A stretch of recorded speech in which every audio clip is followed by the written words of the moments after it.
Welcome, guys. We're playing Harvester. This is a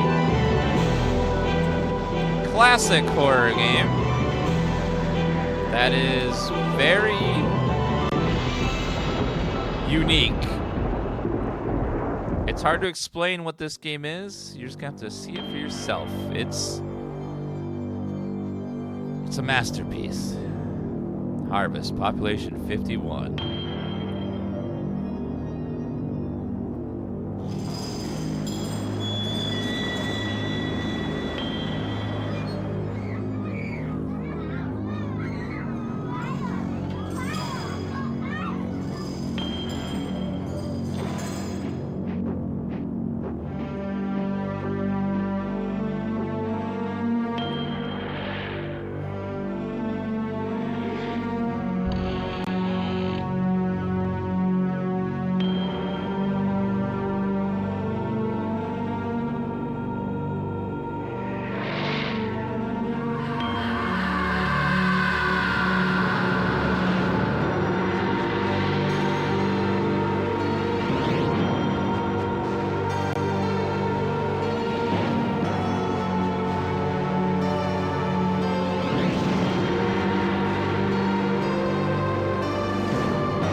I don't know if my computer is good enough to run this. We'll see.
Hold down the control button, plus arrow keys allow you to attack opponents.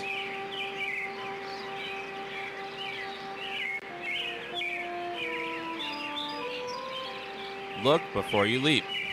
Help's going to be helpful, or better yet, read the manual. You can pick your friends, you can pick your nose, you can't pick your friend's nose. Look at some other inventory close up on that object. Huh.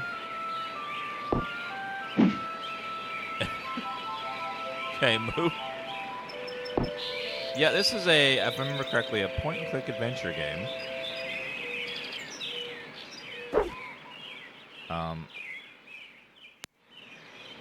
Handful of faded hardbacks litter the lower shelf. Look at how we open drawers and stuff. Oh, there you go. Move over there.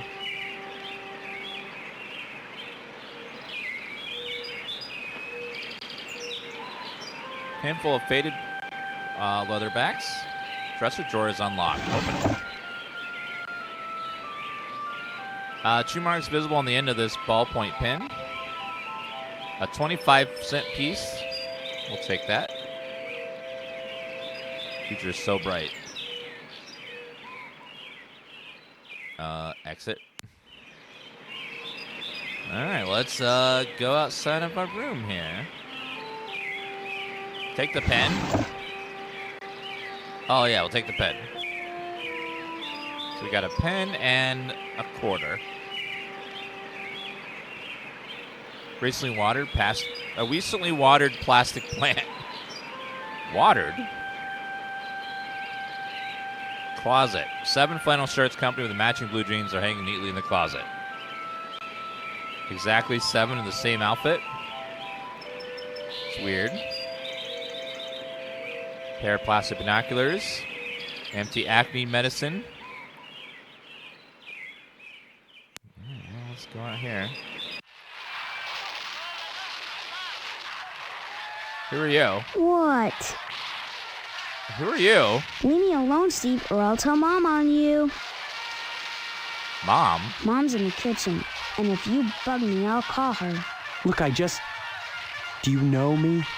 Wish I didn't, 'cause then you wouldn't be my brother, and I'd have your room, and all the presents at Christmas. Though I will soon enough anyway, 'cause you're a lousy rat. You're my brother? No, duh. Listen, I don't mean to, bug you, but I can't seem to remember anything. Will you please just tell me who you are? Mom, Steve is bugging me. Steve, leave Hank alone right now. Who are you people? Tasty Red Soup, thank you for 20 gift subs for chat. 20 more members of our community, thank you. Steve? Steve, are you talking to me? Yeah, only I don't want to be, 'cause I'm trying to watch my cowboy show. I'm sorry. Look, I'm telling you, I need your help. I've lost my memory. Have not. Cut it out. I'm telling you the truth. You always were a kidder, Steve. Leave me alone. I'm sick.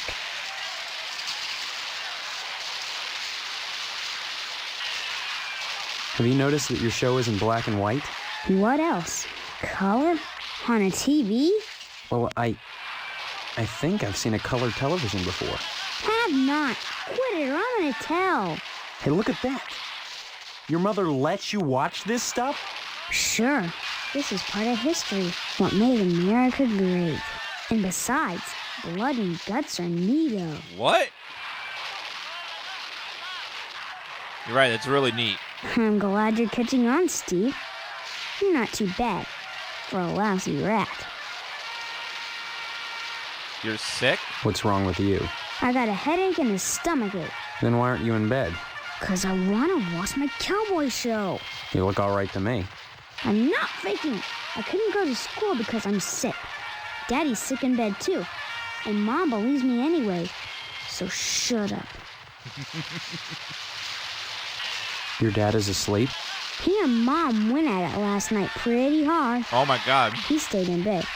I saw what she did to him. It was pretty bad. What did she...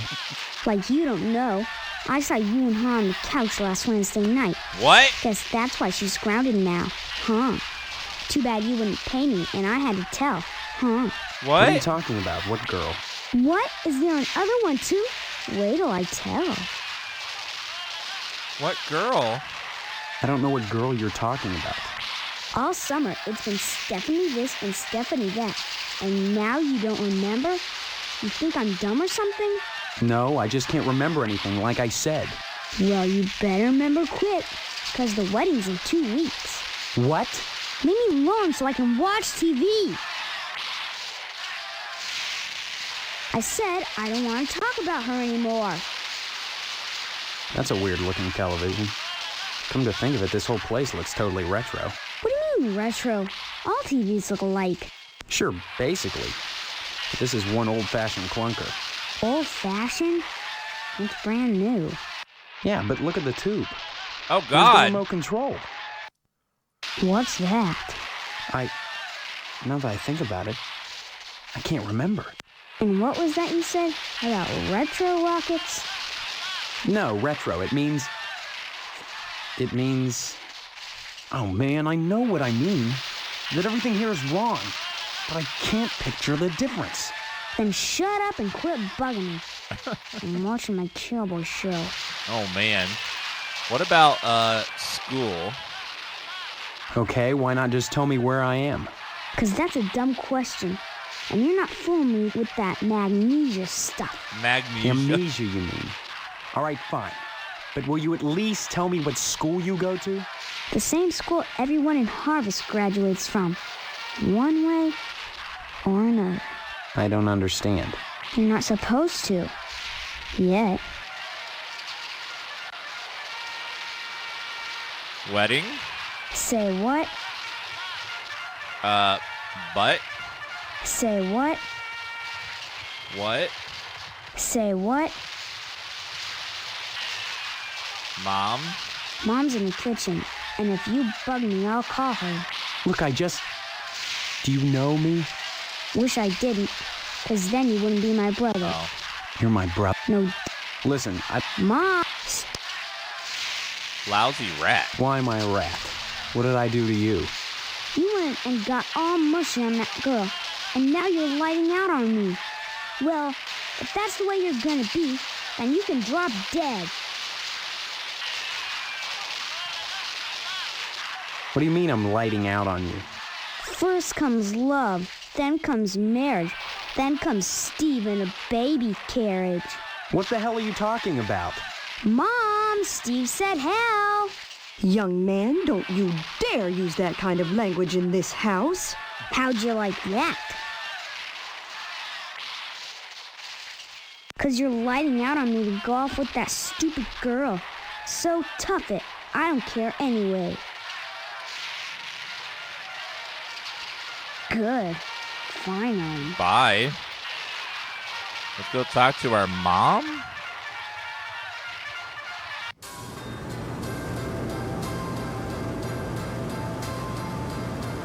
Hi there.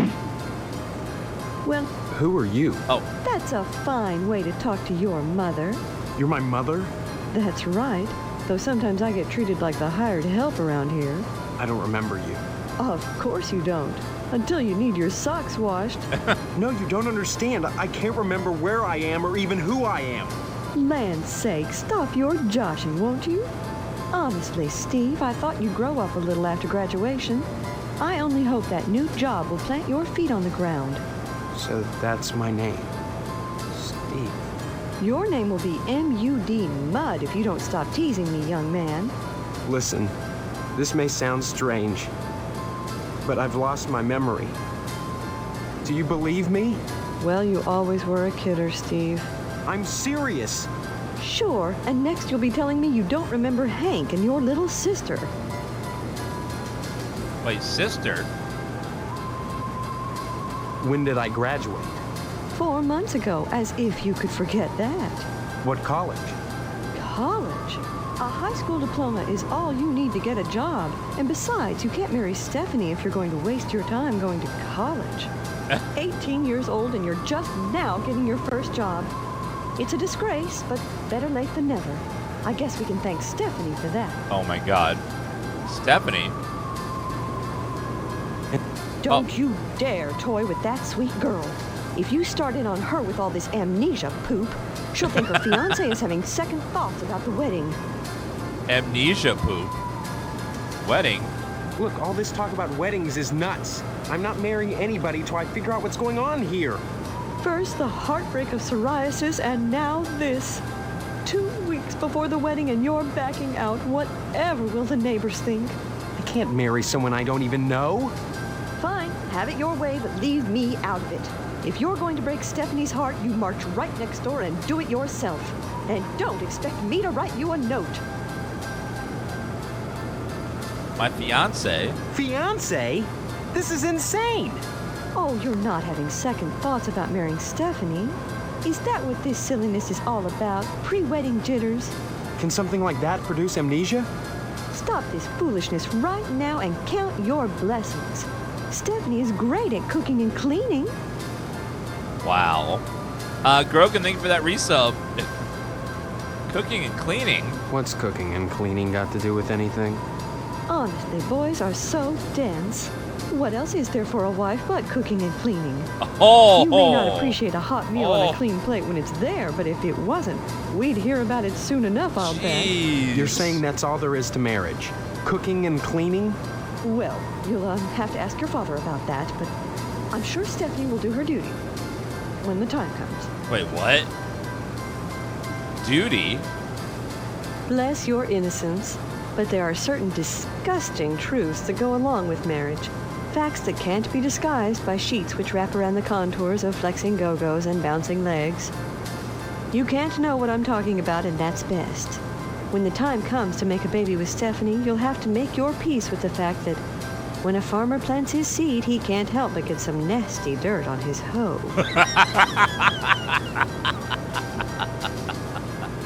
Father. My father. He's in the other room. He decided to sleep in today. Now, please, let me get back to my cookies. Cookies? The bake sale is on Friday, and yet you're baking the cookies now. Never put off till tomorrow what you can do today. But they'll be stale by then. That's why I'm throwing them away. And then cooking more? To replace the ones I throw out. Why? Well, I have to. No one's going to pay to eat stale cookies out of the garbage can. But you expect me to. Of course not, Steve. I wouldn't charge you. I'm your mother. Help yourself. What? Charity bake sale? What charity is this bake sale supposed to benefit? It'll help provide a fund for bums and hobos who wander into harvest and have no family ties. Kind of a specific target group, isn't it? You have to pay attention to detail when dealing with such people. I don't know what you mean. You will. The whole thing has been organized by the lodge. Tell me more about this bake sale. Why is it so important? As I told you, many unfortunates who come to harvest end up needing financial help. Why is that the town's problem? It's not a problem, so long as those folks are taken care of. It's the will of the lodge. What is the lodge? What lodge? The Hall of the Order of the Harvest Moon, Steve. It's just the finest place in Harvest, and the most exclusive. What's so great about it? Hard to say, since hardly anyone gets inside. But it wouldn't be so exclusive if it wasn't just wonderful. Just like the new Reynolds dishwasher with their patented auto dry process, TM. I've never used one, but I know I TM. want it. Instead of sulking around the house all day, Hashtag why not ad. walk over to the lodge and apply for membership. Why not? I'll go look into it. That's wonderful, Steve. If you got into the lodge, you'd be the talk of Harvest. Harvest? Harvest is a town unlike any you've ever known. In what way? I don't have time to go into it now. Why not take a walk around town and pester someone else? I'm busy. What about father? My father. He's in the other room.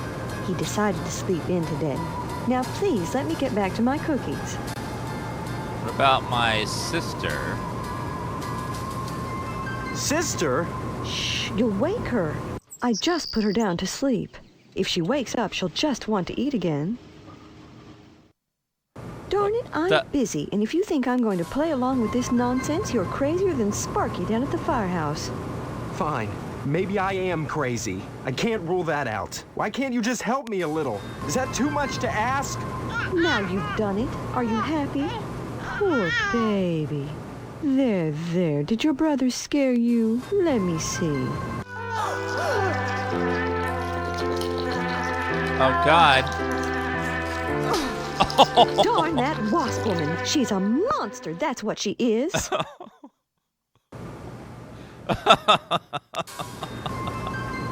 Sparky? Who's Sparky? Who cares about that prancing, fire hydrant squatting sissy boy right now? Your sister's eating a tarantula and you're still fooling around. If she's my sister. Enough.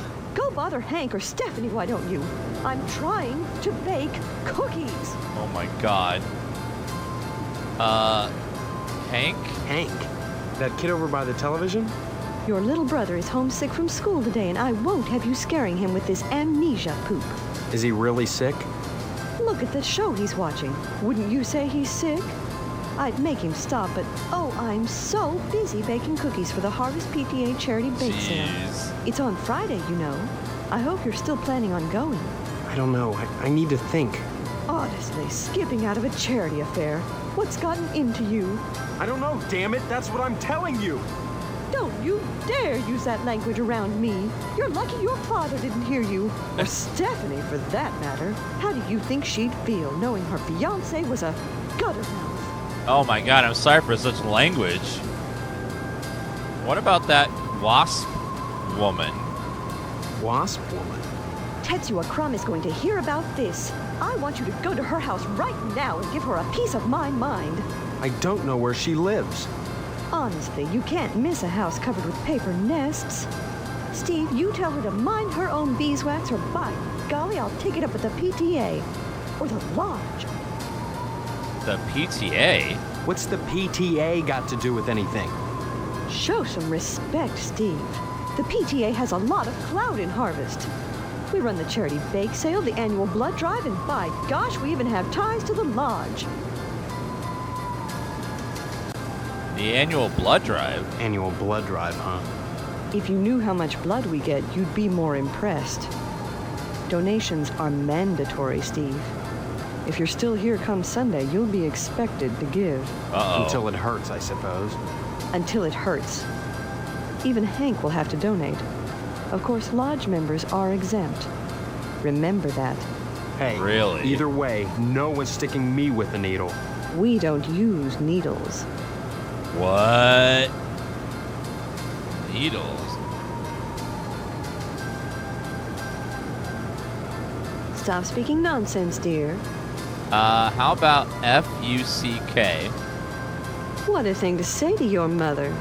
Was that an invitation now that your father is out of action? What? Yeah, how about it? Maybe later, dear. Right now, I have housework to do.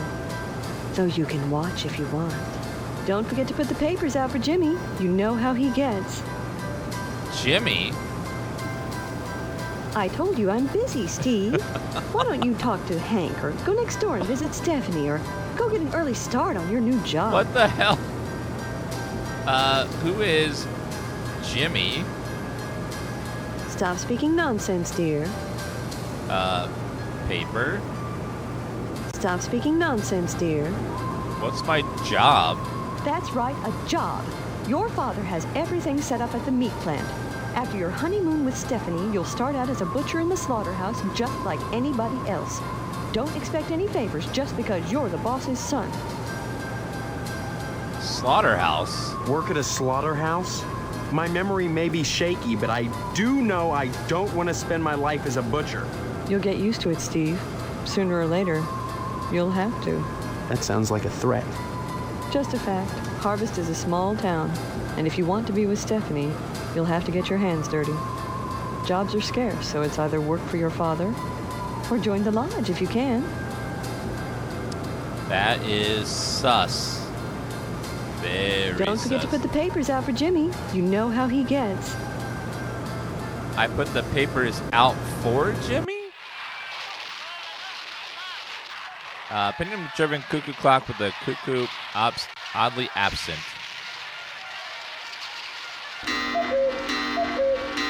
A box full of newspapers. Well, that didn't work. To inventory. I have a newspaper. Oh, let's save the game. A lot of random deaths in this. Wait a minute, what's that? Go back.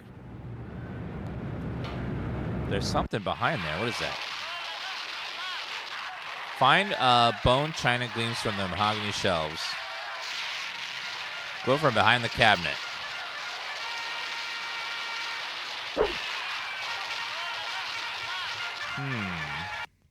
Oops.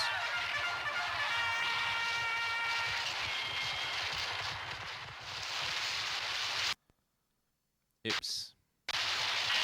Go from behind the cabinets. Can I push the cabinet? So smooth. Hey, Steve, I'm Jimmy James. Remember me? Hi, Jimmy. I guess not. Hey, how come you haven't been putting the paper out for me in the morning? I'm supposed to. I don't remember. Yeah? Well, try to remember, will ya?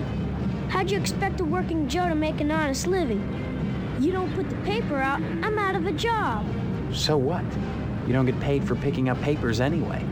The Sentinel building burnt down. What the heck else am I supposed to do? Listen, start putting that paper out and everything will be jake, okay? That's all I want. That and a pair of sneakers. Walking this route every day has worn holes in mine. Say, you got any spare sneakers? Yes, I do. Whoa, that's great. Maybe we could trade. What could you give me? You know Miss Whaley and Principal Harold down at the school? Well, I found out they're messing around with each other in the broom closet. Ooh. I can tell you when they meet and trade you some keys that'll let you catch them red-handed. What do you say? All right, take the sneakers. Before I give away the keys, let me see those sneakers. First the keys, then the sneakers. Nuh-uh. If you're trying to pull a fast one on me, forget it. You don't get the keys till I see the sneakers, and that's that. So I gotta get you See some you later, sneakers. alligator. Okay, let's save the game. And let's see what happens if I...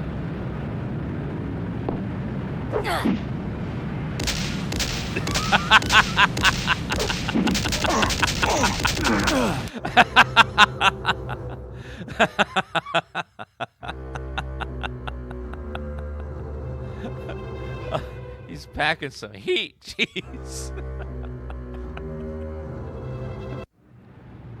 Okay. A Dayglow llama and space disc is up on the roof. Security bar is fastened to the window with Phillips head screws.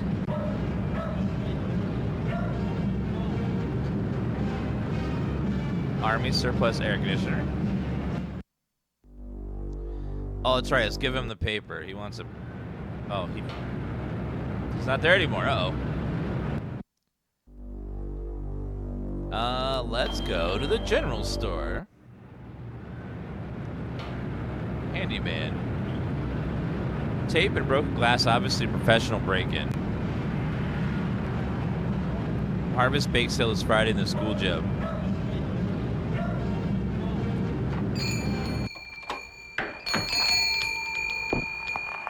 Howdy, Can I man. help you, dear?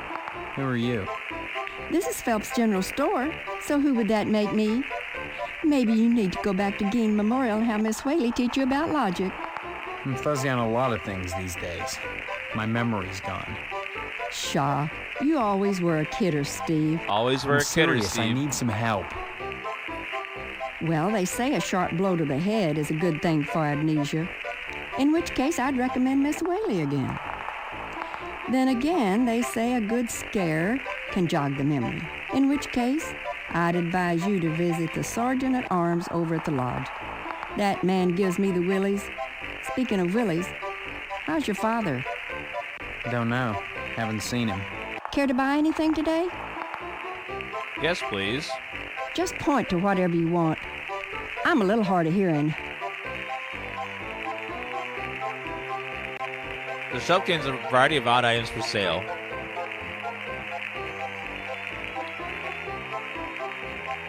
A wrench, a adult magazine, coffee cans, soup cans, tape, adult magazine for 25 cents. You must pay Miss Phillips before you can buy anything. 25 cents.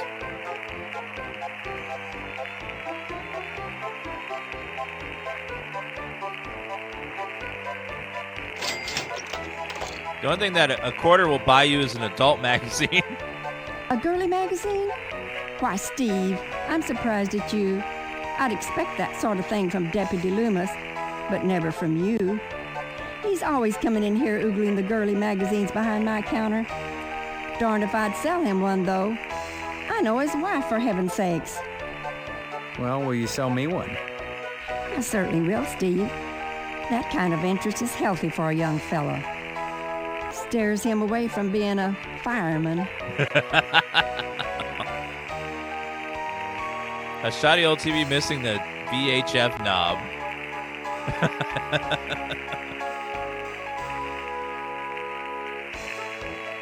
A barrel.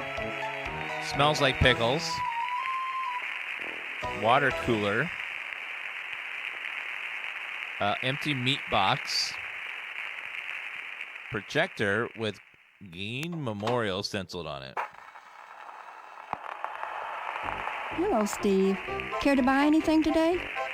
No thanks. Okay, dear. You check back if you decide there's anything you want. I'll be happy to help you. Come back soon. Thanks, ma'am. I guess I'll go somewhere else.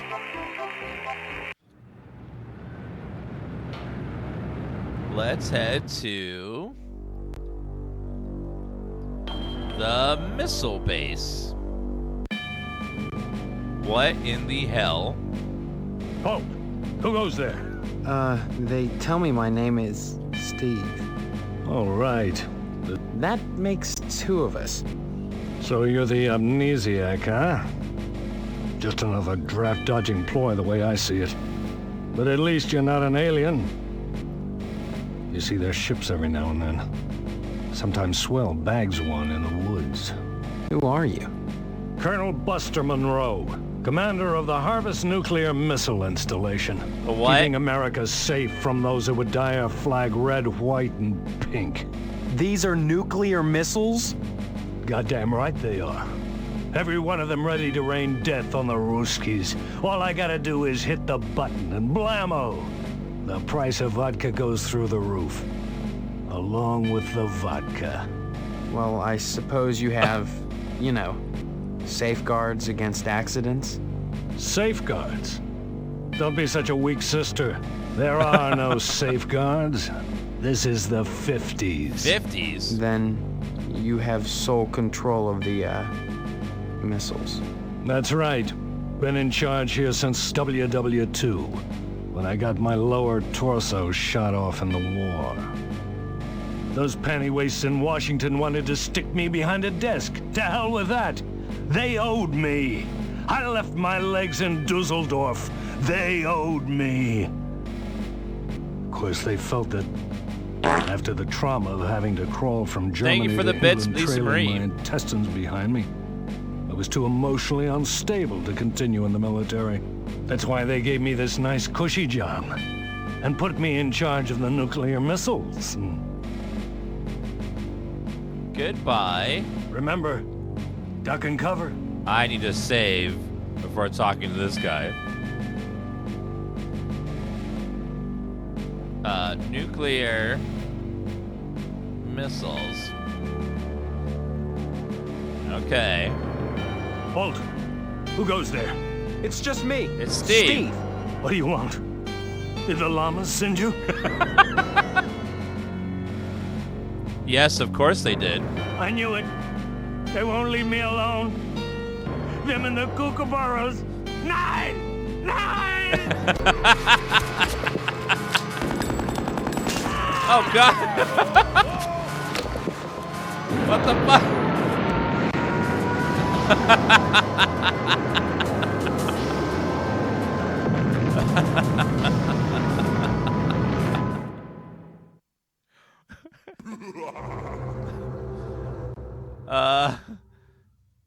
As I said, you need to save every time you talk to this guy. Topless Penguin gifting a Horrormon sticker to chat. Thank you very much. Halt! Who goes there? It's just me, Steve. What do you want? Did the llamas send you? No, the llamas, they fear me. That's good. Someone has to keep them in check. I'm glad you stopped by again. I want you to infiltrate those firemen, mister. There's a lot of art going on over there. I want to make sure they haven't turned into commie bastards. You got that? And don't come back unless you've got information for me. Oh, did we miss out on a bunch of dialogue?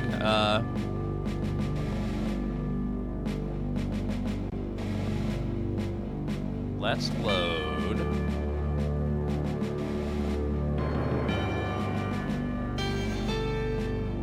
Well, I think we missed a lot of dialogue on accident. Let's give him the paper. There now, see how easy it is? Things are so much better between us when you remember the paper in the morning. And let's keep him that way. Sure.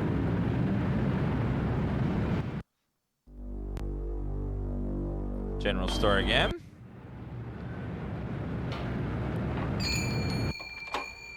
Give her the quarter. Get my girly mag. Well,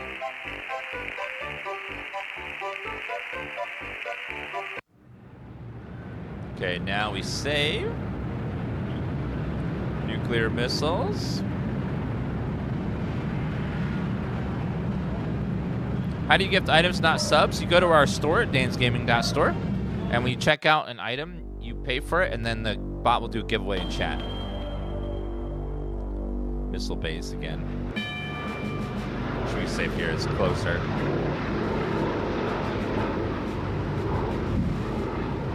DansGaming.store or the panel below the video will also take you to our store. Oh, who goes there? they tell me my name is Steve. All right.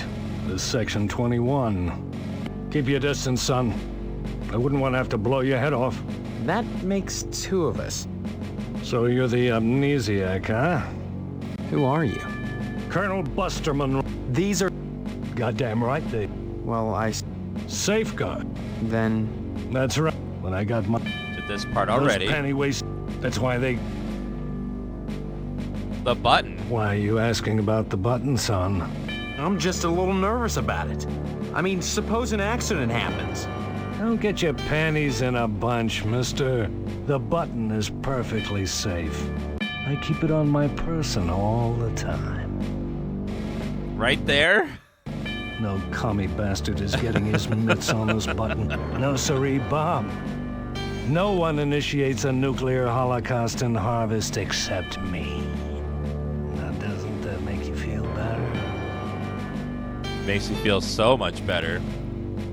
Nuclear holocaust. Son, when you've had your body shot in half, you know a thing or two about fear. You learn that when something actually happens, it's never as bad as you imagine it will be. Oh, sure, I can't write my name in the snow. I had to shell out a few simoleons for portable IV drips, colostomy bags, and so on. Oh, God. The pain is hardly what I'd call constant. I have my good days when I pass out completely. Oh, my God. We're never asked to endure more than we're capable of handling, mister. Folks would die in a nuclear holocaust, but nobody would die who wasn't going to die anyway, sooner or later. And the rest of us? Oh, my God. Why, we'd take a little R&R at the old radiation bunker, climb out in 2 weeks, and go back to work, refreshed and ready to contribute as productive members of society again. Makes me wonder why I don't just push the button and take me a nice vacation. Can you give me any reason why I shouldn't? It'd be nice, Colonel, but we all got orders to follow. You're right, soldier. I'm sorry. Sometimes the intense pain clouds my mind. Kookaburras start whispering to me about the pretty mangoes and the high trees. What? And I know they can see me. They see all of us. Can't you hear them? Chattering with the llamas behind our backs? They want our cornflakes, but they won't take the milk! Acting! Cornflakes. Have you lost your mind? You think you can toy with me just because I have no lower torso, you damn kid, you? Or maybe you're one of those commie bastards. Lower torso. You say before you came to Harvest, your lower torso was shot off in the war? That's right. I was behind enemy lines. The night was dark. The rain wet. Plastique I was supposed to rig the bridge with, precariously sandwiched between my knees as I crawled in the muddy mud. I didn't see the Jerry taking aim at me with his machine gun until half of me was flying through the air. With a quick spray of bullets in a straight line, he'd shot my body clean in two. My lower body landed at that Jerry's feet. I can still hear him laughing as I started crawling in the general direction of England, calling behind me in broken English, "My friend, where is your legs? Looky, what have we here? Some legs? Hey, did anyone lose some legs?" I'll never forget looking back over my shoulder and seeing that crowd doing the can-can with my legs. Still a few weeks later, with only my compass and a pair of nylons, I made it back to safety. Now the Krauts are our friends and the commie bastards are our enemies. But even so, there's at least one crowd out there that I'll never invite over to Sunday dinner. Talking about Harvest. Harvest is a fine town, steeped in traditional American values. But that lodge, well, it makes me suspicious, don't mind saying it. They've got their fingers into everything around here. Like a certain red commie bastard menace which shall be nameless.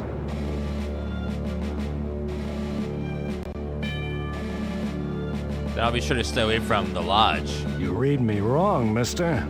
I think you should join the lodge, infiltrate it, and report back on any red sympathizers. Your report could affect my decision on what I've got to do. Commie bastard. Frankly, all these questions are making me a little suspicious of you. Uh-oh. Maybe you're one of those pink-blooded Americans. Can you give me any reason why I shouldn't shoot you right now? Can't shoot me. I'm an American. I have rights. Rights, huh? Your average commie bastard is always only too ready to hide behind the Constitution. Real Americans waive their rights for the common good. Would you?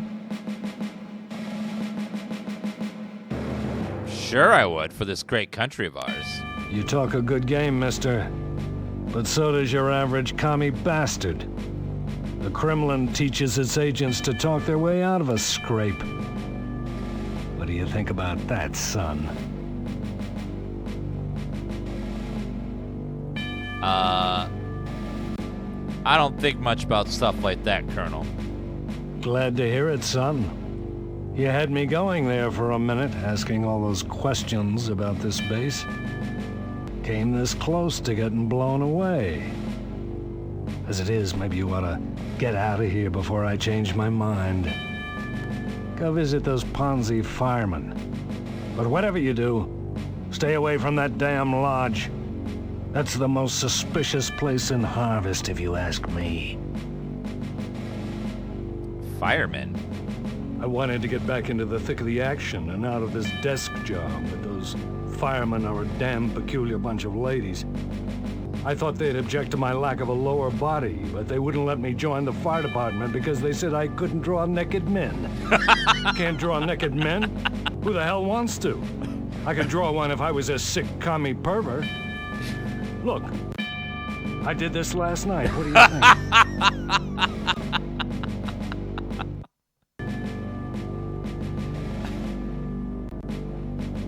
Art's for commies anyways. You don't say. Then you'd better go reconnoiter the fire station, mister. There's a lot of art going on over there. Determine if commie infiltration has occurred in Harvest, and report back here. Your report could make the difference in what I decide to do. Uh-oh. About what, Colonel? Never mind that, son.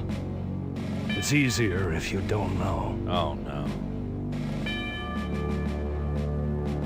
Goodbye. Remember, duck and cover. Okay, saving. Sounds like he's planning on doing something bad. Let's go check out the fire station. Apparently they draw naked men there.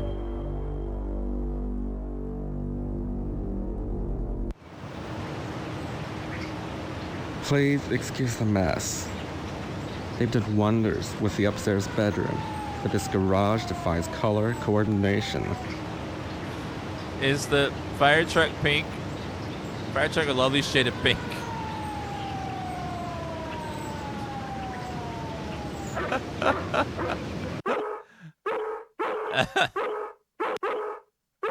Don't bother me, I'm sketching. Oh, look what you made me do. Saliva's foaming on those barking chops. Hello, Steve. Welcome to the House of Flame, as we like to call it. Oh, cut it out, Spot, honestly. Once he gets barking, a good piece of meat is the only way to shut him up. There you go, Spot. Good boy.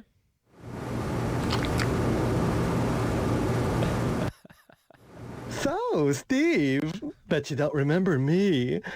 Heard about that short and the old wiring. I'm Fire Marshal Sparky, head of your fire department. Then why are you sketching nude men in my fire department? Please, it's not the subject, it's the process. Don't be such a party pooper, Steve. We're talking about art.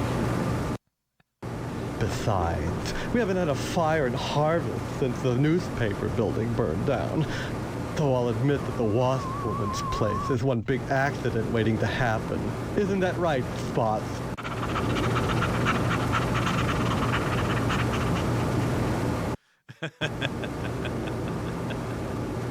Oh my god. Thank you, Ferret Dance and Kyrian, for the resubs of 19 months and 98 months. Thank you so much, guys.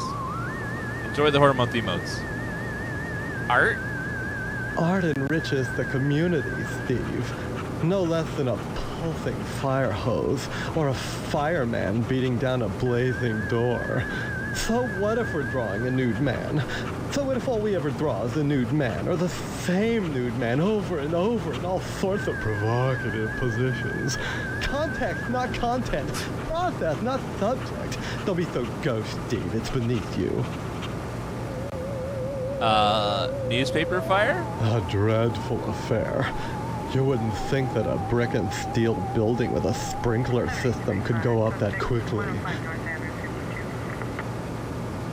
Maybe you're too busy drawing to put it out in time. Art enriches the community, Steve. No less than a pulsing fire hose or a fireman beating down a blazing door. Tell me about the Wasp Woman. Some people think all we do is sit around, fetching examples of manhood for our own amusement. Nothing could be further from the truth. Why, just the other day we cited Tetsuo Crumb for fire code violations. All the dried out paper wasp nests clustered around her wooden house. Why, it's a chem... Bye-bye. Bye. Can't talk now, Steve. I'm inspired. You're inspired? Bye-bye. I don't converse on the job, Steve. I don't converse on the job, Steve. Right. Stop it! You're messing me up! Oh my god. Let's get out of here.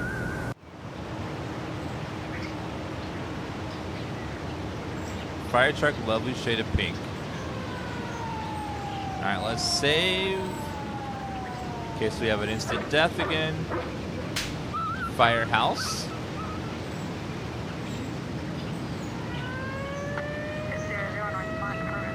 This town is utterly crazy. Let's go visit this Wasp Woman, which is right here.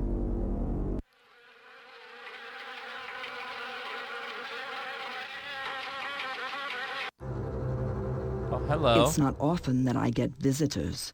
Are you the Wasp Woman? I am Tetsuo Crumb. The ignorant of Harvest call me the Wasp Woman. A pejorative, no doubt, born of fear and a poverty of imagination. I don't understand. The politics of honey, the Judeo-Christian rites of sacrifice and conventional taboos against unbridled pleasure are all responsible for the prejudice against wasps. Wasps. Honey? The politics of honey are intertwined with the age-old struggle of the aesthetic versus the commercial. Because I choose to raise wasps instead of bees, I'm frowned upon by the community. Why? Well, raising bees is acceptable because they produce honey. But sometimes it's not what is produced, so much as what is performed. I don't see any particular use for wasps. Why must everything have a use? Is money always the determining factor? More slender, more aerodynamic than the bee, the wasp is a joy to behold.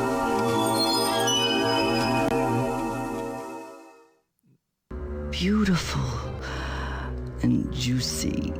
Isn't that enough to compensate for the little drawbacks? Drawbacks? Well, as you can see, the little darlings do love to sting. Another source of prejudice for the masses, and another reason to love them. Bees are like animals.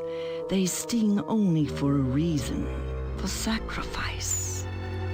They have no conception of individual sensation, of pleasure. Sacrifice? When a bee stings, it rips itself apart and dies for its audacity. This appeals to those raised worshipping a god that demands sacrifice and atonement. But the wasp is promiscuous. They are not as sympathetic to the masses because they don't die when they sting. They live to sting another day, and they take pleasure from it. Pleasure?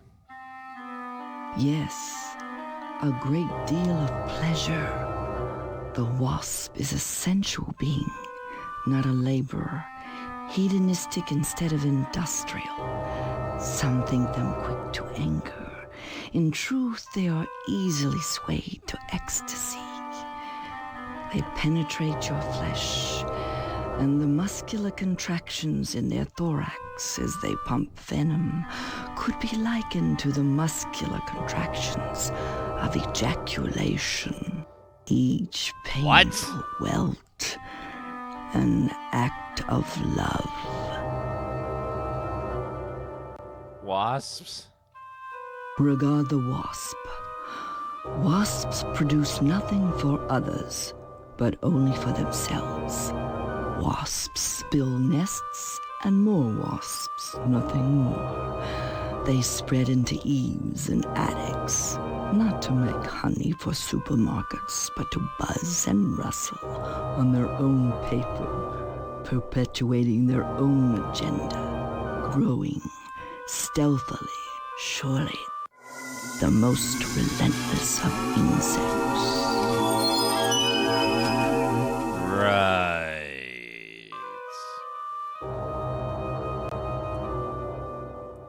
Yeah, we'll keep them away from innocent children. Innocent children. What better way to describe the wasp? Carefree, wild, beautiful things. If they wish to share their love with babies, or any of the rest of you ignorant hicks, that is not my concern. Wow. You are rude. A triviality. How hard is subbing with Prime with A triviality. Prime Gaming on Twitch? A triviality. A triviality. It is pretty easy. You just click the sub button, link your Amazon Prime account to your Twitch account, and then bam, Prime Gaming sub. And during Horror Month, too, get all those lovely emotes drawn by Julia. It's a triviality, as she said. We're going to make a quick save here called Punching the WASP Woman.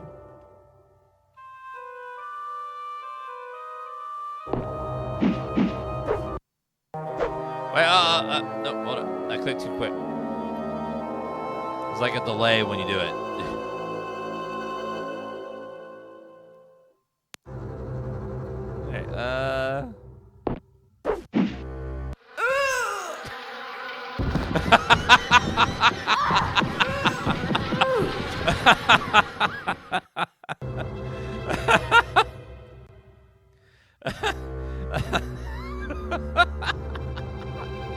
Just my fist. I punched her head off. That woman's half wasp. A colorful picture of a wasp. Icebox shield shut with wasp nest. Sound of cabinets are infested with wasps. Great. It's not often that I get visitors. Can I talk to you about my mom? A triviality. Or not.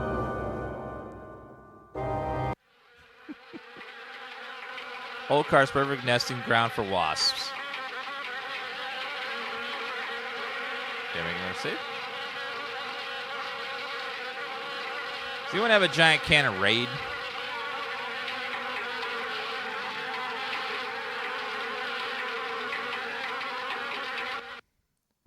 Alright, let's see. Johnson residence. Hello. Hello, Steve. How's the husband to be? Other than having no memory, I guess I'm all right. His eyes. All right. You should be ecstatic, considering what you're getting into, if you haven't gotten into it already. Speaking of which, I heard Stephanie was grounded. Her daddy's worried about getting his meat. So if I were him, I'd be more concerned about Stephanie getting some meat. Right. And you are? You always were a kidder, Steve. I'm Mr. Johnson, remember? Glad you stopped by. Just got finished waxing the tucker. I could use a little relaxation. But since Edna's not here, I might as well talk to you. God. Edna? Edna Fitzpatrick is one of the snootiest women in town. I declare there isn't a woman in Harvest that turned me away. If I was interested, that is. Just because she owns DNAs, she's got all these highfalutin ideas about independence, and her with a little girl to raise. That child needs a father. And Edna, well, she needs a good, hard penis. What? Penis? What makes you so sure she needs a penis? You saying Edna's getting it from someone else? What the fuck? Like maybe that damn Sheriff Dwayne? He's over at DNA's diner every day from noon to 1, eating his dadgum pie. And I got a feeling he'd like Edna for dessert. Sure, it's the only diner in town, but I'm sure he's got more on his mind than food. Edna's diner? I'll admit DNA's diner does good business. But money isn't everything to a woman. Can money keep you warm at night? Can you wrap your thighs around it? Or rake bloody gashes in its back with your painted hollowed fingernails? Edna! What? Edna! What the fuck? So, how's Stephanie?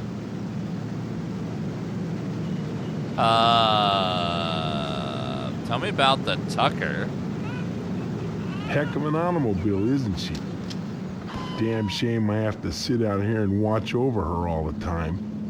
But if I didn't, those stupid kids might scratch her up playing ball. Can I take a look at it? Don't see why not, but don't touch her. I'm mighty particular about my Tucker. I had the garage remodeled like a fortress, so I could lock her up at night and get some sleep. I'm sure she's safe enough inside. A few months back, someone broke into my house, trying to get into the garage. I had to gripe like hell before the sheriff agreed to start the evening patrols and instigate the curfew. Congrats to Master Silvio for winning Porley's Horror Month mug giveaway. Tell me about Stephanie. Speaking of Stephanie, I still haven't gotten an invitation to the wedding yet. You're not, I you don't old perv. have anything Jeez. to do with that. That's okay. Personally, I'd prefer a pass to the honeymoon. Oh my god. You could use the back seat of my Tucker for the maiden voyage. It's plenty big. Believe you me. I'd drive you around. And I wouldn't look in the back seat. I guarantee it. Though if you'd like to come up front and take the wheel a while, I wouldn't say nay. What the fuck? He's so gross. Oh my god. Everyone in this town is messed up. Jeez.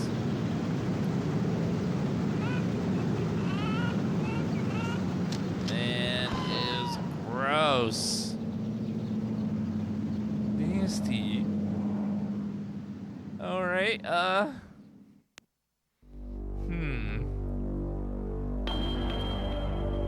Potsdam residence. This is apparently where Stephanie lives. Hi. There he is, my future son-in-law. And how's he doing today? What brings him to the Potsdam household, huh? I came over to see Stephanie. Oh, you'll have to ask the missus about that. Stephanie's grounded to the wedding. Can't have her changing her mind at the last minute. Not with all that meat at stake. Meat? Meat is the foundation of any decent society. Everyone needs at least 3 servings of red meat a day. And anyone who says otherwise is a commie. Whoa! And once you're married to Stephanie, I'll be part of the family too. And your father will give me all the meat I want. Kind of makes up for not getting into the lodge. Tell me about Stephanie. I really need to see Stephanie. Mrs. Potsdam grounded Stephanie. So, you better go ask her permission before you go upstairs. Sorry, Steve. The last thing I want to do is upset you and your father before the wedding. Not with the meat at stake. You will remind your dad about the meat. Won't you? What is that sound?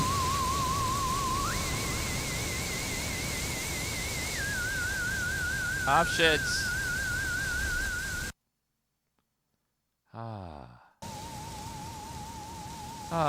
Okay. If it isn't my favorite son Tell me about, wedding? Stop mumbling, Steve. I can't understand you at all.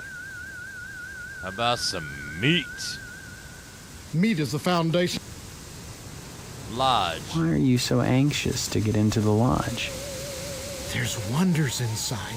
I've heard there's more meat in there than they know what to do with. Now that you're of age, Steve, you might go down to the post office and fill out a lodge application. They're always looking for new blood.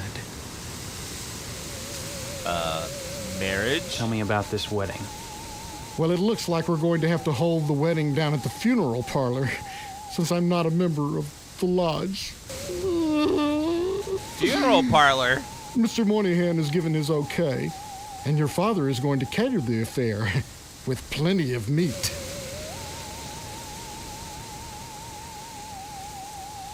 I need to grab a napkin because I just wasn't looking. I drank my cup and the lid was open, and I spilled it slightly on myself.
Talk about Mr. Moyan.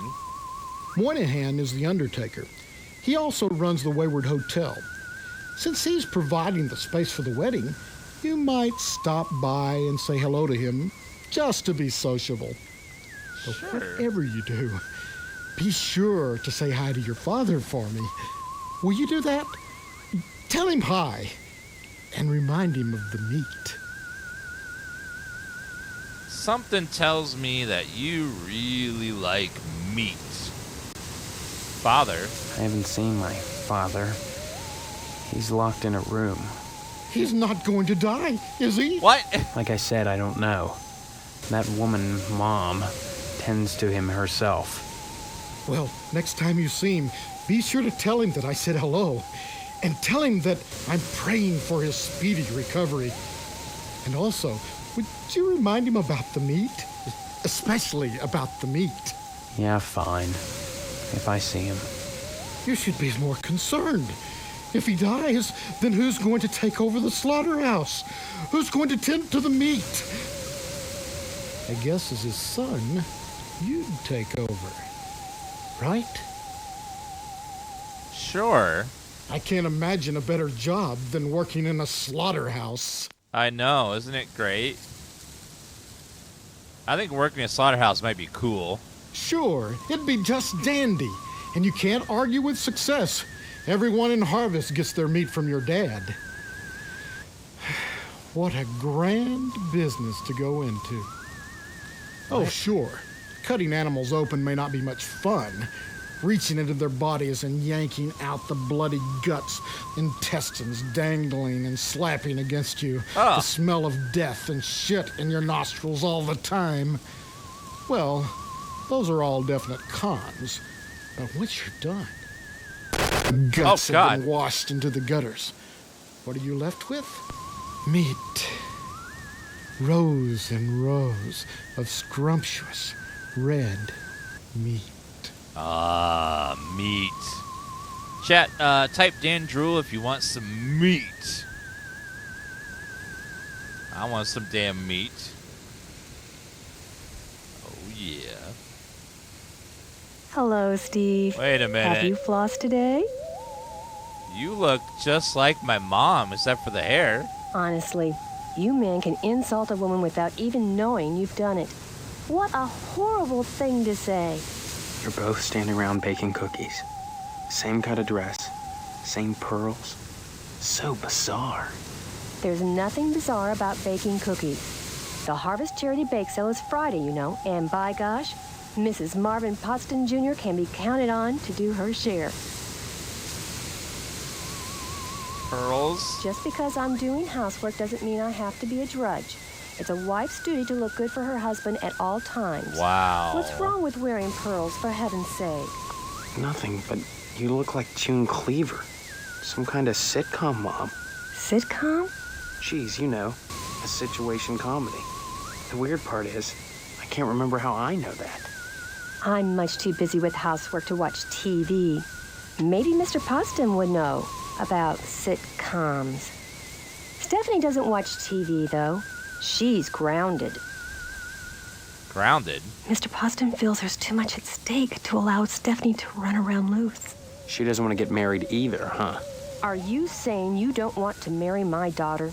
I don't know your daughter, Mrs. Potsdam. Why is she grounded? Afraid she'll run away before the wedding? No. She's as delighted as we are about the wedding, every bit as delighted as we are.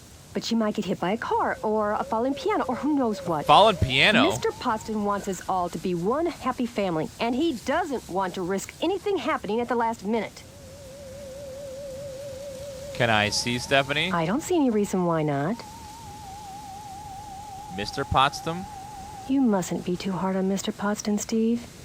He's a disappointed man. No matter how many lodge admission forms he fills out, they keep turning him down. He has a new application in, though, so keep your fingers crossed. If he joins the lodge, you and Stephanie can have your wedding in the Chapel of Love rather than over at Moynihan's place. Mr. Moynihan? Mr. Moynihan runs the Wayward Hotel and the Shady Oaks Funeral Parlor. It's rumored he has connections with the lodge, but the order keeps that kind of thing secret. So Mr. Potsdam has tried to get him to put in a good word for his lodge application, but so far... The lodge? What can you tell me about the lodge? just that they're exclusive and secretive. If you're curious, you ought to pick up a lodge application at the post office and take it over to the sergeant-at-arms. Isn't that a thought? Forget Mr. Potsdam. If you became a member of the order, we could hold the wedding inside the lodge. My, wouldn't that be lovely? Mr. Potsdam? You mustn't be too hard on Mr. Potsdam, Steve. Mr. Moynihan? Mr. Moynihan, run. Oh, okay. Goodbye. Give my regards to your parent. God, the sound effect here is awful. That static sound. I think it's up here, too. Oh, bath. Thin layer of hair coats virtually every inch of the ceramic, but the rubber ducky's seen better days. She's pretty. Wall picture. The wall picture's hanging a little crooked. Oh.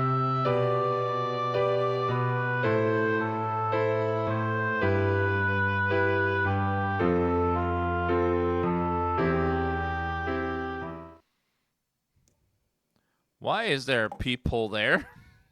In the bathroom? Men's cap full of varied toiletries. New zippy vitamins will pick you up. Tampons. Better ask Stephanie about these. I'll take those. Floss. 300 yards in it. Band-Aids. Roll up the tube from the bottom. Yeast disinfection. Not for use in baking cookies. 1 hour cough medicine. A jar of extra-strength Aura Lube. Good for getting in and out of tight spots. Got a headache? This aspirin will do the trick. I'll take the aspirin. And the lube. And that. Okay. Alright, so we have aspirin, cough medicine, vitamins, tampons, Aura Lube, adult magazine, and a pen. Sounds about right, sure.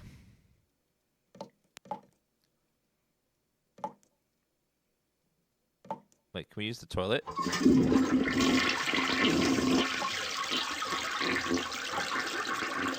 Okay, let's go ahead and save and call it meat.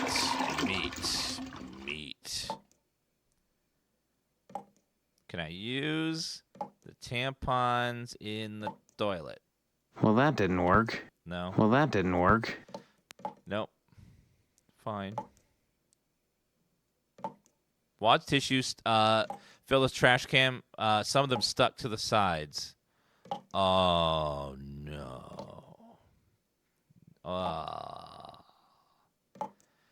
No. Ugh.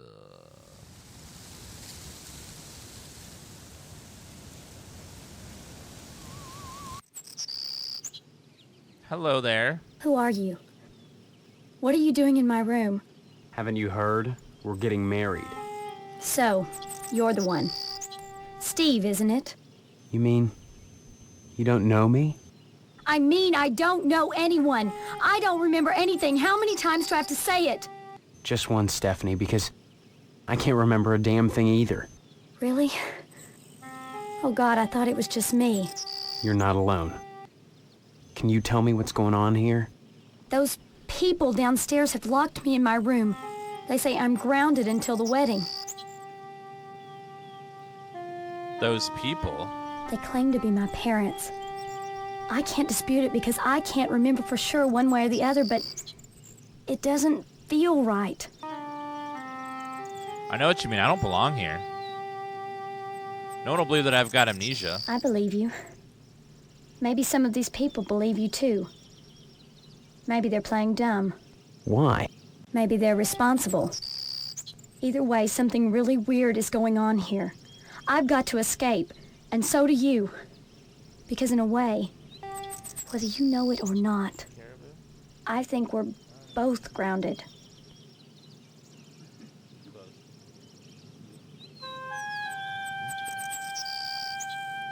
It's been hell.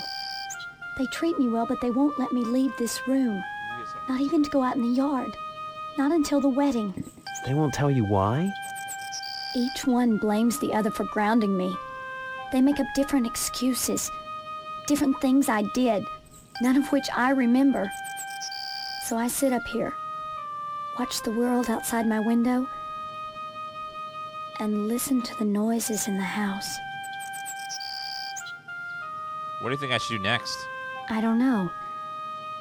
If I could get out of here, I'd walk around, talk to the locals, try to figure out a way to escape. And probably wind up at the lodge. Escape? Escape? Harvest is a prison, Steve. Don't forget that. Yeah, I think you're right. Of course I'm right. Lodge?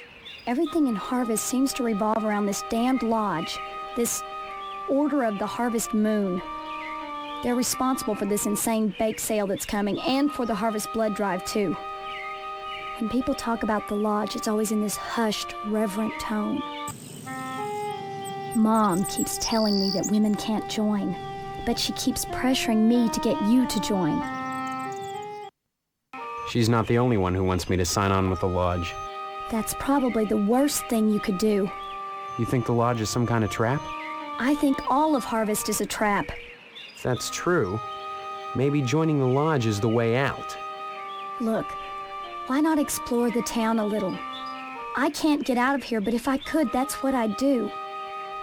Maybe you can figure out what's happening here without going anywhere near the lodge. You're really afraid of the lodge, aren't you? I look at that building, all lit up at night, and I get scared. Again. I mean, look at the damn thing. Seem like a harmless bunch of Masons to you? Apparently the whole game was supposed to be full motion video, but they, due to running out of money, they just made it have still images.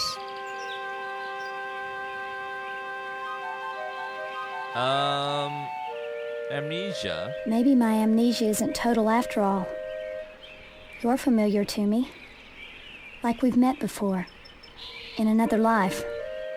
Maybe we really do live here.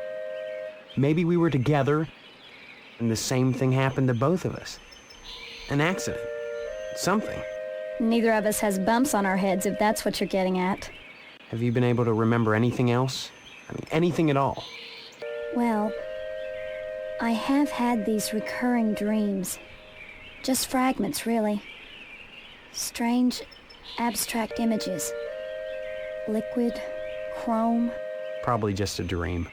Well, have you thought about how to escape Harvest? The 3D environments look really good in this game for the time period. Like, these backgrounds are really crisp and you can tell what each thing is. Even Phantasmagoria's 3D images were kind of like muddy and you can't really kind of tell what it's supposed to be, but it doesn't look what realistic. Wedding? The wedding is only 3 weeks away. Not much time to get to know each other, is it? Suddenly the idea of a wedding doesn't seem so bad. Thanks. But I wouldn't marry anyone with things, you know, as they are. Yeah, well, they can't force us to go through with it. If it comes down to it, we just won't take the vows. I don't think anything in Harvest is that simple. Too many people are determined that we get hitched. Why? Potsdam wants the meat your father promised him. Your parents want to force you to settle down. Mrs. Potsdam wants to have the wedding in the lodge. Me? I just want to escape.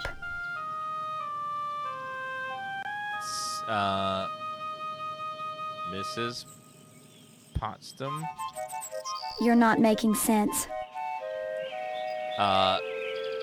Forgetting. How about, Dan Dirt? You're not making sense. Fair. Come back and visit me soon, okay? Do you want these? Are you making some kind of point? No. Would you like the Aura Lube? Are you making some kind of point?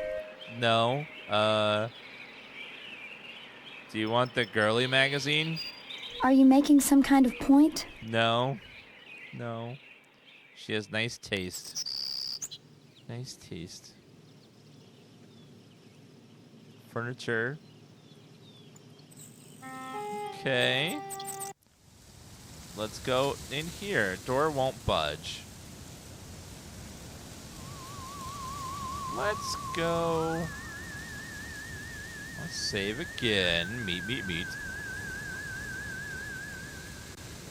Let's go ask Mr. Potsam about a certain thing we saw in the bathroom. If it isn't my favorite son-in-law, what brings you here again? One Nap, thank you for the Prime Gaming sub. Peephole. Beg pardon? You've got a peephole in the upstairs bathroom. It looks in on Stephanie's room. Well, I'll be darned.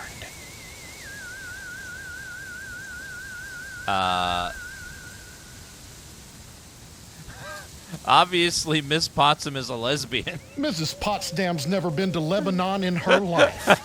Someone's peeping in on Stephanie. If it's not Mrs. Potsdam, then who is it?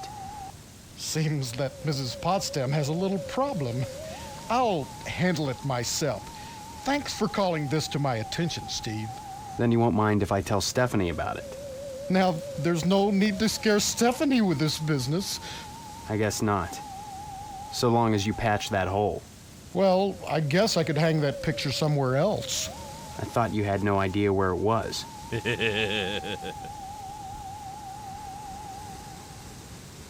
Beg pardon? You've got a peephole in the... Well, I'll...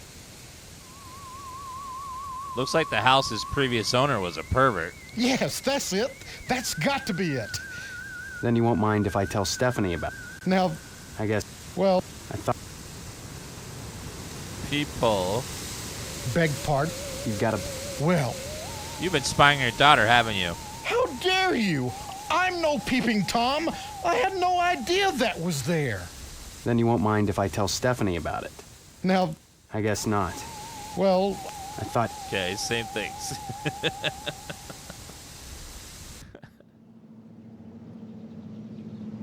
Everyone in this game is absolutely crazy. And insane. Let's go to the post office. A cup?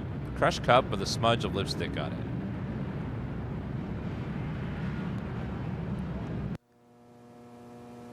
The woman. A blind woman is trying to read her mail.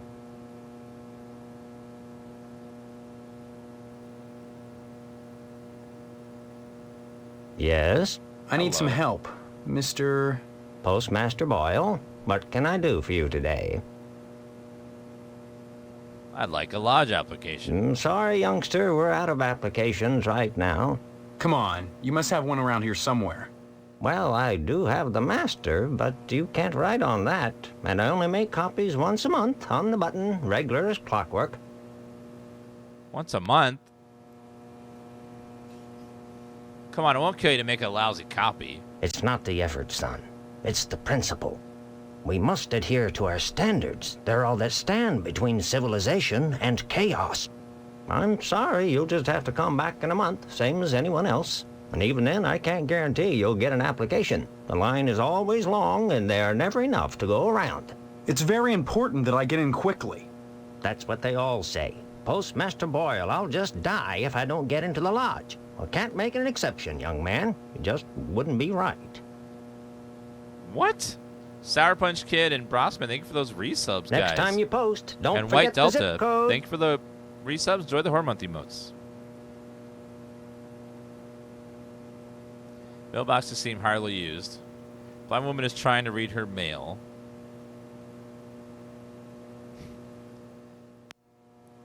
I think they're implying something there. I don't think it's that. I don't think the mail is in Braille. I think they're making a joke. 41% off packing peanuts, assorted colors. 41%.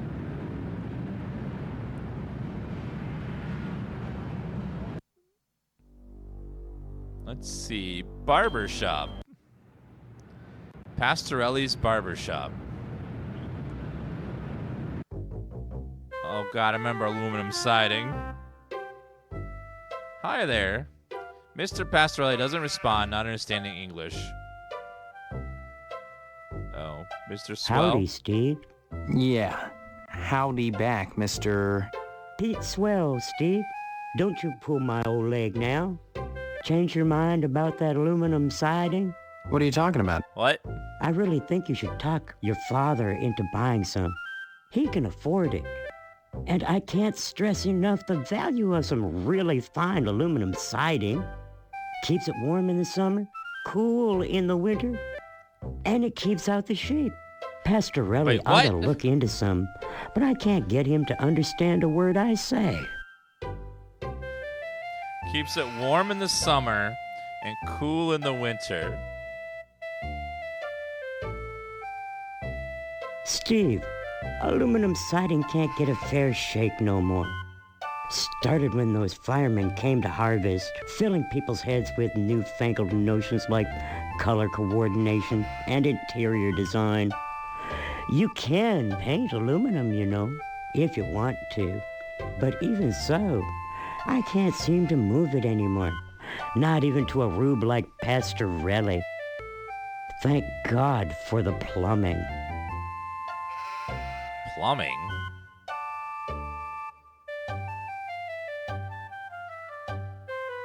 Well, I seen the end coming for the aluminum siding game, so I took a mail course and learned how to be a plumber. Now, there's a business that never lets up. You'd be surprised what people flush down the toilet. Pastorelli? I can't click up. Pastorelli's a rube from way back. Ask Clem Parsons how he followed up with the alarm system in here. I'm a plumber. I could fix it for him, but he just won't listen. Goodbye. Nice to see you again, Steve. Why do we have a sheep? Wait, is that an alien head up there on top left?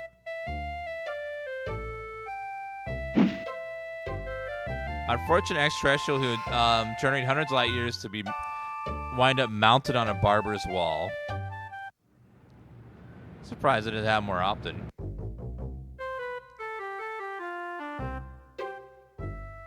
Except for occasional hairball cough, it's hard to tell if the sheep is alive or not. Sculpture. Examine the cow's head. Oh, almost punched him. Clicking isn't working anymore. Make a save.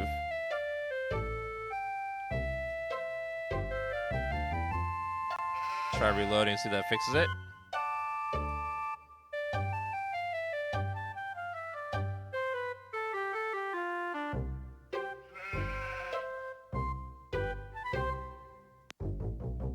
Hello there, youngster. You see them aliens I was telling you about? Well, they came back last night. Cut another crop circle in my south field. How come I never seen none of them saucers, Clem? Them aliens is wildy, Pete.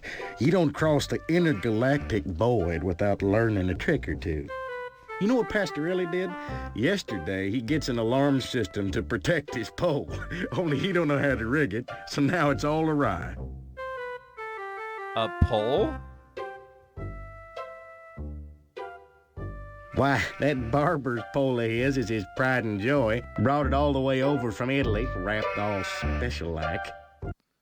It is a very nice nothing pole. But colored glass with some bulbs stuck up in it.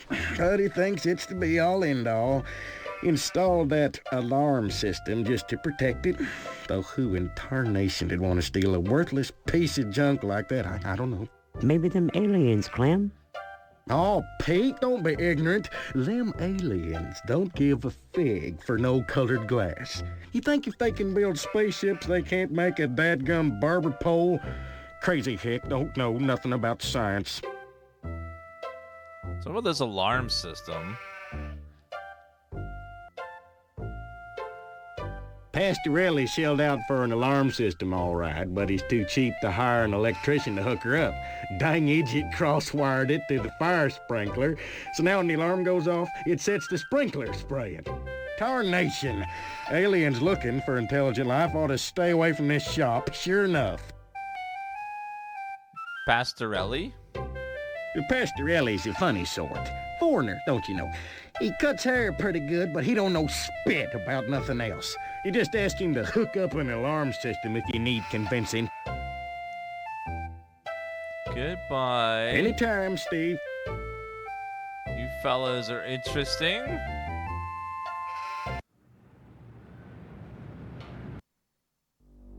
Alright, the Lodge House, Johnson Residence, Shady Oaks Mortuary. Let's go see what that one is.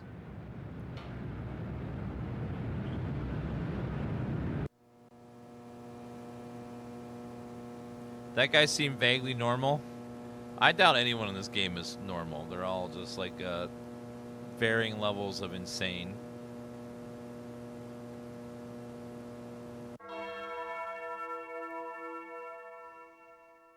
Oh, what a nice chapel.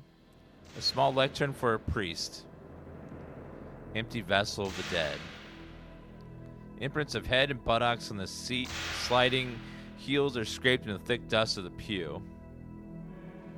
Hauntingly beautifully stained glass in the window of a man holding a scythe in one hand and some etherical power in the other.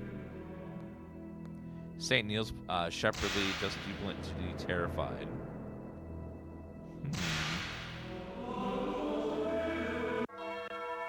Well, I don't know what church this is. I'm about down that way.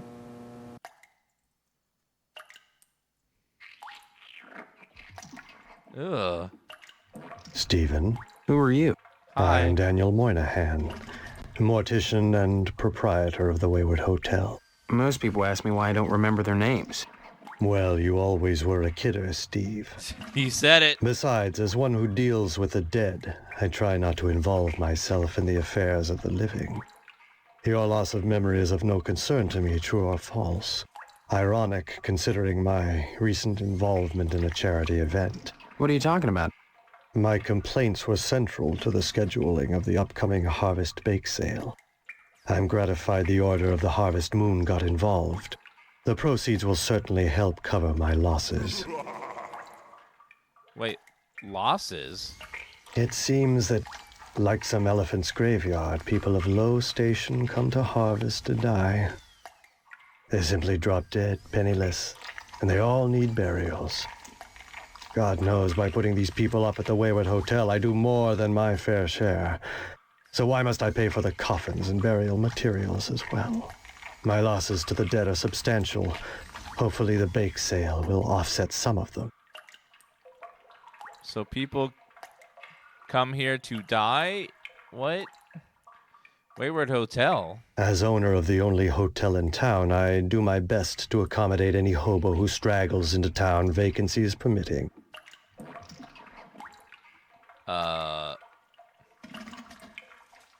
Were the guys who dropped dead staying at your hotel? I really don't recall. We get so many low-life dregs passing through here, I can't remember every little death that occurs. Huh. Are there that many? As I said, sliced open on a mortician's slab, every corpse looks the same. Red and juicy. Right. But surely you'd remember if these deaths were an unusual occurrence. You sound like you're launching some sort of investigation, Stephen. That would be most unwise. Right. I'd say it's been a pleasure, but I find the company of the living so wearisome. Young man, we really have nothing to say to each other. I have the feeling your innards shall soon adorn my slab, and I'd rather not know the face of the meat I'm slicing. Lodge? You're spouting gibberish. I'd say it's been a pleasure, but I find the company of the living so wearisome. Ugh. Oops, he spilled. Very nasty looking sink. A jar of astro You can't glue. have that, Stephen. I need it for my work. And may I say you're a rude young man for attempting to steal it. I was only going to borrow it. Indeed. And have you anything I could hold as security? Security? Yeah. Like what? Money? I'm afraid that's not good enough. I need that glue for my work. You must present me with something significant if you'd have me part with it. Well, what do you want? Do you want some tampons? Why should I care about that? I don't know. Do you want aspirin, cough medicine, vitamins? Do you want some lube?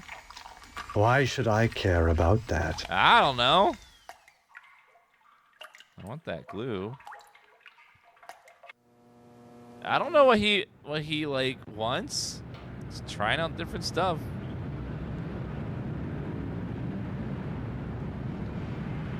All right, we still have to explore a few more places. The cemetery, which is right in front of the lodge. Lodge is massive. Here lies Boxcar Willie. The air reeks of fresh soil and manure. Scotty Baker, your rest will rest easily without you. Another unknown visitor.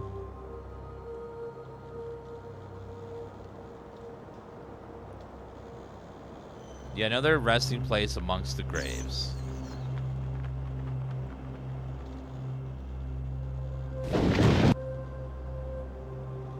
Marble doors have been sealed shut.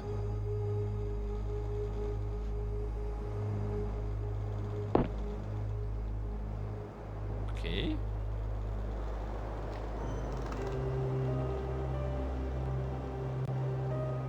Looks like not much there. Okay, with the fire station, let's go to the police station. The cop ignores you, too busy writing a bug report. A bug report. HPD. Howdy. Hello, Steve. Let me introduce myself. I'm Sheriff Dwayne, and this here is Loomis. Pleasure, I reckon. Then, we haven't met before? Of course we have. But I heard about your alleged amnesia and figured I'd play along. I sure hope this is just a prank and not the start of some insanity plea. Keep your nose clean, or you'll wind up in jail, and that's no place to hold a wedding. Amnesia? Why do you want to break your poor mama's heart with all this amnesia bunk? I'm telling you the truth. Why won't anyone believe me? Well, you've always been a kidder, Steve. Yeah, so everybody keeps telling me. Boy, you need to stop all this funning and get serious. You've got a wedding coming up soon. Heck, you should be thinking about your career and about joining the lodge. The wedding? Amnesia or no, you can't have forgotten you're about to marry the prettiest little thing in Harvest. I think you and Stephanie are perfect for each other. I just hope her father's disappointment doesn't spoil everything. Disappointment?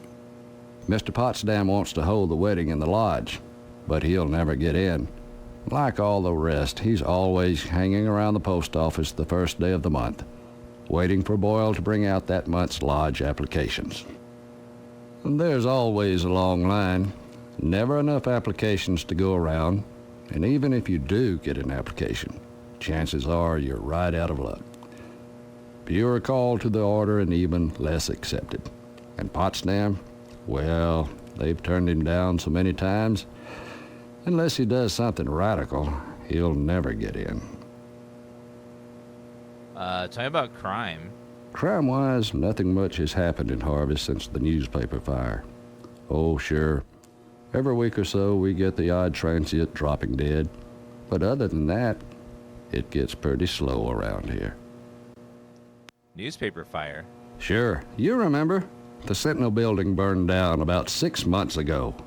That's what I'm telling you, Sheriff. I don't remember anything. Why won't you believe I have amnesia? Well, You've always been a kidder, Steve. Anyway, the fireman said the fire was caused by arson. I never caught the perp, though. But we found the gas can that was used. Yes, sirree, Bob. It's in the evidence room. Loomis, that's classified. Darn it. How many times you gonna have to tell me to keep my mouth shut, I wonder? Sorry, boss. You've got the gas can in the evidence room? Did you dust it for prints? You've been watching too much TV, Steve. Heck, who can make out all those curvy lines anyhow?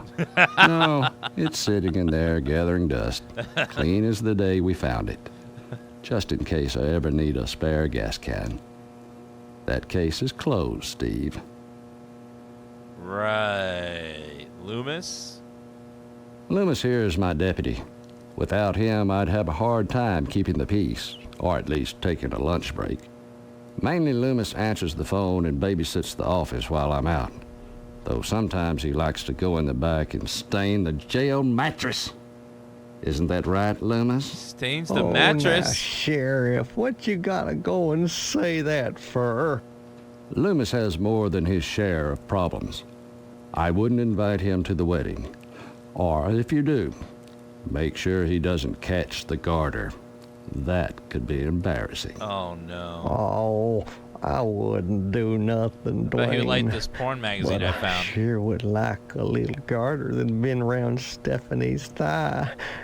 Oh, well, that'd be right special.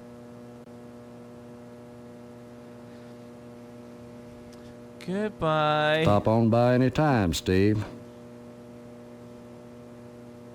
Well, let's talk to Loomis. I'm sure he's perfectly normal. Anything I can help you with? That coffee sure smells good. Help yourself. Speaking of which, you're real lucky to be marrying Stephanie. She don't look like a good woman. I just hope she don't turn out like Mrs. Loomis, or mercy forbid Mrs. Phelps. Good women can be awful hard on a man's needs, don't you know? What? A man's needs? Why, you sure ought to appreciate what a man's got to do sometimes in a parked car, or a waist-high knothole in a tree, or no. jail cell at noon. No. Matter of fact, Mrs. Phelps got no reason not to sell you some of them French postcard girly picture books. If you can get any, it's see clear to part with them. Bring them round when the sheriff's at lunch, and I'd be obliged. Miss Phelps? Mrs. Phelps down at the general store don't help things none. She's got them special picture books, the one with the ladies. But she won't sell me none on account of she knows my wife, Mrs. Loomis. Dadgum if that don't burn my britches. If and I even ask about them, she tells Mrs. Loomis, and I get the broom. The broom? Enough to break a man's heart. Her burning my French postcards, and me unable to replace them. A man's got needs, don't you know? You sound like you deserve the broom. French postcards. Of course, I don't necessarily mean French postcards. That's just what we called them in my day. Any kind of girly picture book, the kind men like, would be just dandy. I'd be right grateful, kiddo, if you were to bring me one. Okay. Anytime, kiddo. Dear God. Examine the door. Door is locked. Door is locked. That's the evidence room, where we store items lifted from crime scenes. It's kept locked at all times. There's things in there that could make people jump through hoops, if I wanted.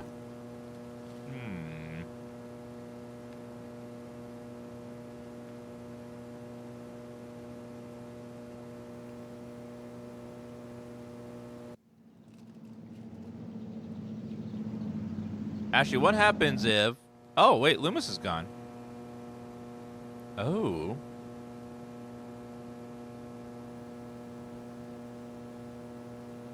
Hello, Mr. Loomis. Kiddo, you brought me any of them girly picture books? No, sorry.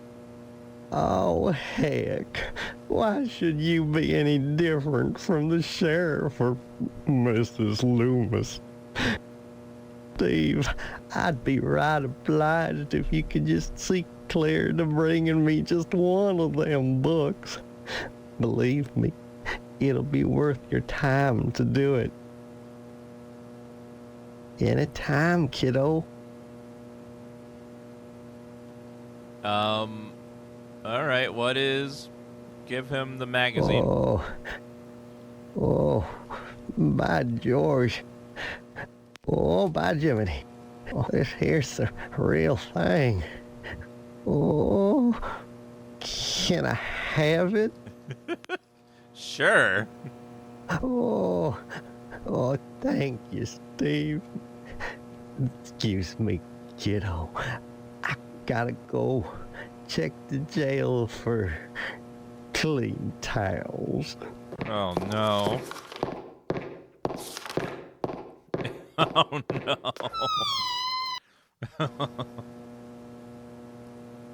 Drawer is unlocked. What's in there?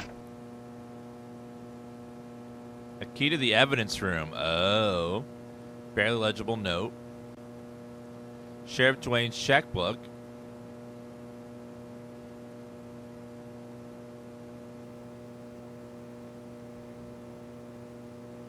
All right, well, let's find out what's in this evidence room.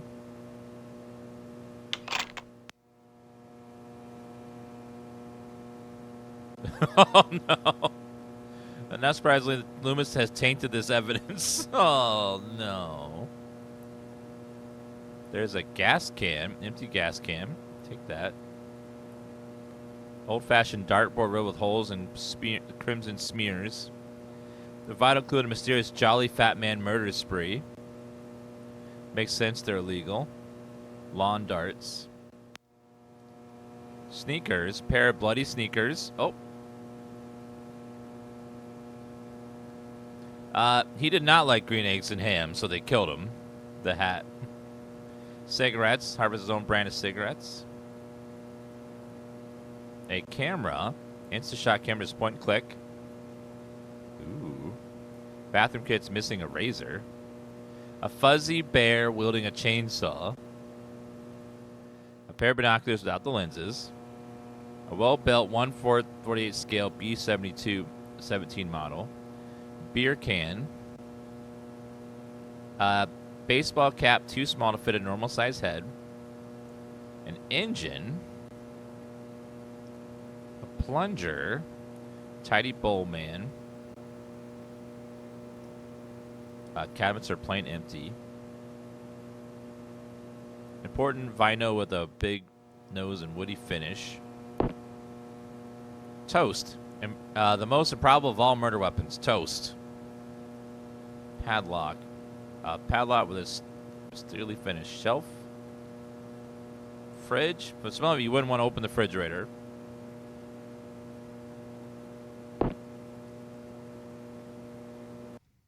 Uh-oh. Hello, Steve. Where's Loomis? Oh, no. Come around, I'm out with you come. Oh, no. Loomis, damn you. Wait, no. No.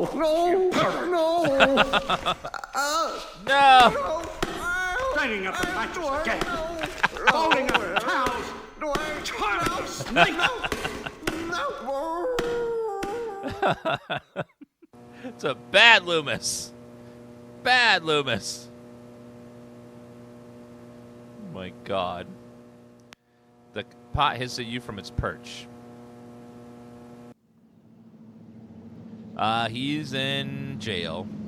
I just realized this. This car is a bug, and he's making a bug report.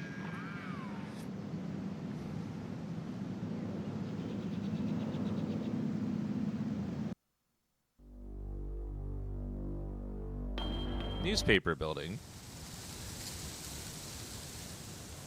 What's left of the newspaper building is stream fire. A shovel sticking out of the ashes. Oh, I'll take that.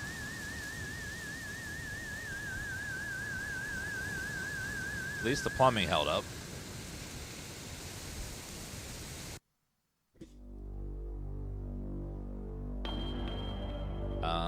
TV station, meat plant. Let's go to Edna's Diner. Make a save. Call Diner. Open 24 hours. Wait a minute. The reason they were calling it DNA's Diner is because the Eve got burned out.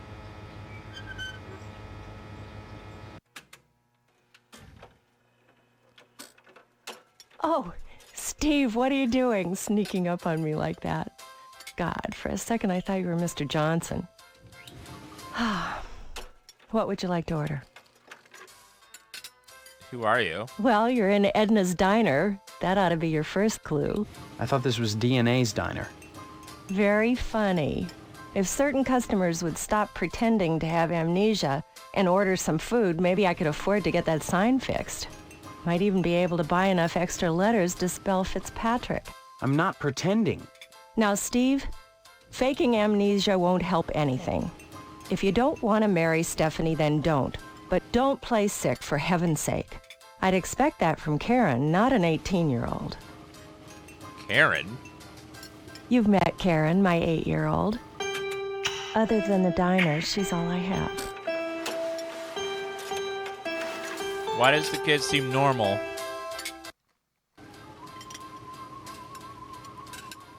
Tell me about Stephanie. There isn't a nicer girl in Harvest than Stephanie, Steve. You should be grateful that she's promised you her hand. I don't remember that happening, Edna. Honestly, you men are so childish. I don't know what it is about marriage that turns even the bravest man into a coward. I was going to marry Karen's father when he just up and ran out on me one night. I heard that he joined the lodge, but if he did, I never saw him come out again. Even Sheriff Duane wasn't able to find out what happened to him. Mr. Johnson has a liking for me. I'd call it a crush, but that's too innocent a word. He's a bitter man with too much time on his hands. He's never gotten over being rejected by the lodge, and there's something unwholesome in the way he looks at me. I'm always glad when the sheriff comes in every day at noon. The lodge is the repository of all wisdom. You should join the Order of the Harvest Moon, Steve, and soon. Creepy. Why? For God's sake, what is it about this place? The wheat ripens and waits not for the scythe. The farmer who waits too long, it were better that he used the scythe to rip his own stomach out than to stay his scythe when the wheat ripens. What? The harvest moon wanes and then comes winter. An empty belly, the body sans belly, gurgling within or bloody on the ground. What does it benefit a man if he gains his soul and loses the world? You hunger. Feed yourself before it's too late. Oh. Edna? You okay? Steve. What happened? Were we talking about Boyle? Or was it Karen? You seemed strange there for a minute. I'm sorry. I'm under a lot of stress. Running this diner all alone. Forgive me. That wasn't stress. That was some, like, cult shit. Stop by anytime, Steve. Hello, Karen. Hi, what's your name? Karen. What are you doing? Playing. My mom is working, so I gotta stay out of her hair. Wanna play? Not now, maybe later. Okay. Bye-bye. Hello there, Steve. Here for lunch? No, just here looking around, though I'm not entirely sure where here is. Oh, I forgot. You're playing your little amnesia prank. Well, boy, this is DNA's Diner. Isn't that right, Edna? Don't listen to Sheriff Duane. This is Edna's Diner. But ever since the E burned out on the sign, they've been giving me a hard time. Now, don't be like that, Edna.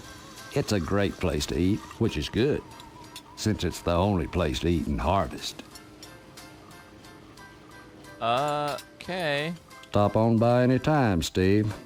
Well, bye.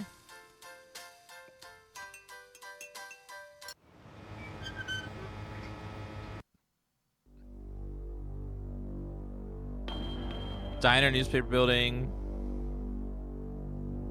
Let's go to the TV station. Too busy drinking and smoking, they ignore you.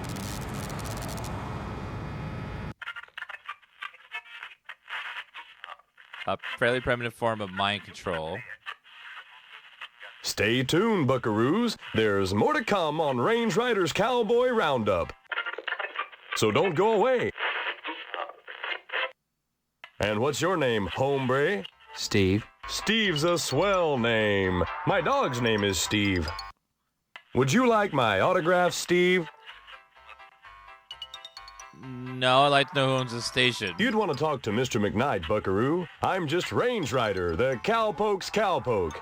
You gotta excuse me, youngin'. I gotta ski-daddle to the watering hole and back before the commercial's over. What about TV violence? Violence? What about it? Love all the blood and gore in your show. What red-blooded American doesn't? Nothing like an exploding head to get the blood pumping. Literally, that is. Even so, do you think society pays a heavy price for the violence in the media? Of course they pay a heavy price. Just look at the net profits. They'll line up around the block to see a good slaughter. Now, excuse me, we're going back on the air. Okay.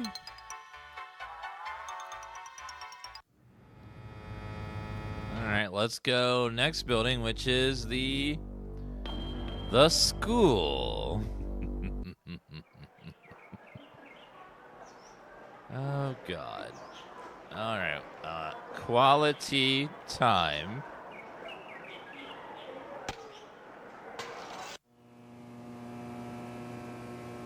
Hi. Steve, good of you to drop by, big guy. Haven't seen you since graduation. A lot of changes, I hear. You could say that. Good, good.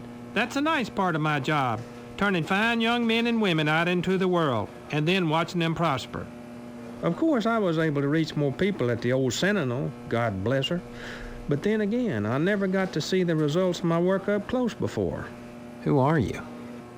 You know very well I'm Mr. Harold, the principal of Gain Memorial. Steve, I've heard about this amnesia nonsense. I had hoped you'd be in the lodge by now, fine young fellow like yourself. But now, I think maybe you need a little more quality time. Quality time? What do you mean, quality time? Some, like Miss Whaley, favor stern discipline, corporal punishment, as a means of socialization. Myself, I temper discipline with love. Quality time can be such a warm, sharing experience.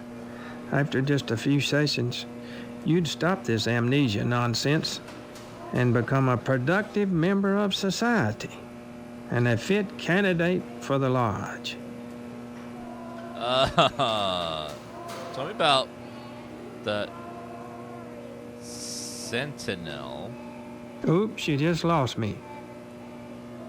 All right, well, amnesia. You turned out pretty good, except for that amnesia nonsense. It's not nonsense. Well, you always were a kidder, Steve. Maybe you need a little straightening out. Oh, the things I could do to you. You'd be a much finer young man with just a little quality time. It's so creepy. What the fuck?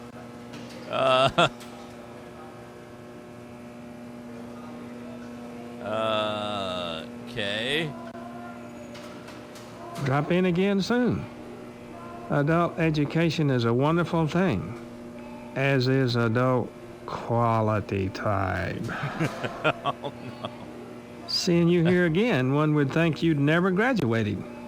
Nostalgia is a waste of time, big guy. You need to move forward.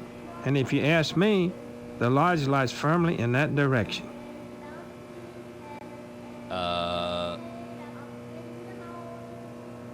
Sentinel. Boy, I sure miss the old newspaper. The sheriff never did investigate that fire properly. Call it a newspaper man's instinct, though I can't imagine why Sheriff Dwayne would cover up anything. I mean, the only ones who stood to profit from the newspaper going out of business was the owner of the TV station, and Mr. McKnight had an airtight alibi. Still, if not for the fire, I never would have wound up as principal of Gein Memorial.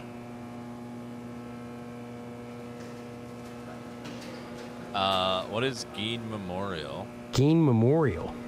Sounds like a cemetery or a hospital, not a school. This institution was named for a great man, whose first name escapes me. He epitomized the great potential within us all, big guy. I hear there's an honorary plaque commemorating him within the lodge. Big guy? Why do you keep calling me big guy? A sign of respect, lad. As principal, my station is higher than yours now, but you never know what the future holds, so you should always hedge your bets and pay tribute to your inferiors. You never know who will come to power, or who, even now, wields it behind the scenes. For all I know, you might already be a member of the order, with access to the lodge. If that were the case, you'd be my superior, and I'd be all that much better off having shown you respect and spent some quality time with you. Keep saying quality time. What's up with the lodge? Big guy, barring some quality time, the greatest gift I can bestow upon you as your former principal is a word of advice. Join the Order of the Harvest Moon at any cost. Within the lodge lies your future, and without dust.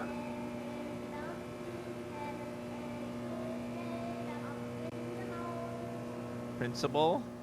Surely mine is the most important position in Harvest. The ability to mold young minds. That's power. You might think Sheriff Dwayne's the most important man here, big guy. But he only deals with my failures. When I do my job right, the sheriff never sees a thing. Well, goodbye. Drop in again soon. Adult education is a wonderful thing, as is adult quality time. Quality time. He's so creepy. Hello, My ma'am. goodness, class, this is Stephen. He used to be a student here at Gein Memorial. Say hello, class. They're Hello. reticent. The educator's gravest problem today is the apathy of the students. What's wrong with their heads? I can tell you in one word, Stephen, discipline. Thank goodness you weren't a sulky bear. You were always a smiley bear. Then you remember me? Smiley Not bear. as such. So many pupils, Stephen. They come and they go. But I can always spot those who were nice boys. You can tell from the forehead. The lobes, right, class? I'm glad you stopped by, Stephen. Would you care to say a few words to the class about civic responsibility? Not really. I was just passing through. Oh, but you must, Stephen. A positive role model might be just the thing to inspire these little monsters. Stephen, have you any questions for me? Or shall I continue with class? Yes, I do. Ask away then. Harvest. Can you tell me anything about Harvest?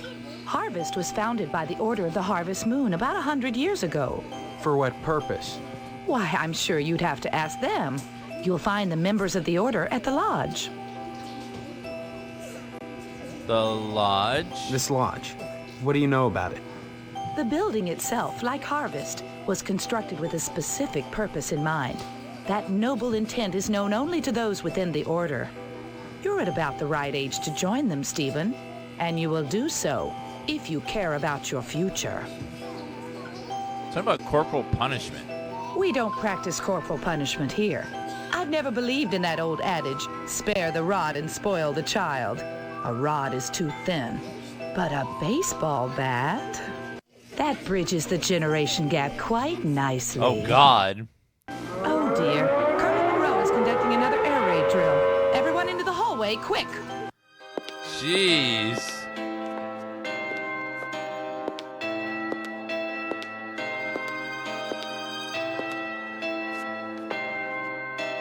If an A-bomb hits, what good is it gonna do to duck and cover?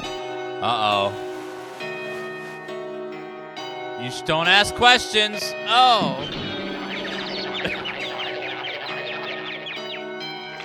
What the fuck? What the fuck? My stars, that was exciting.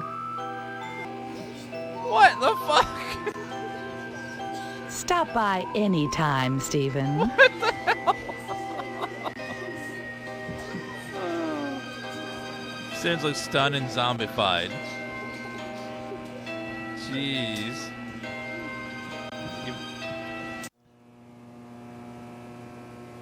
Oh my god, this game is so insane.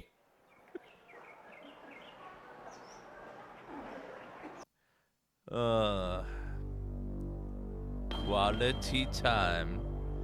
Looks like the meat plant is next. Ah, the meat. So many cats.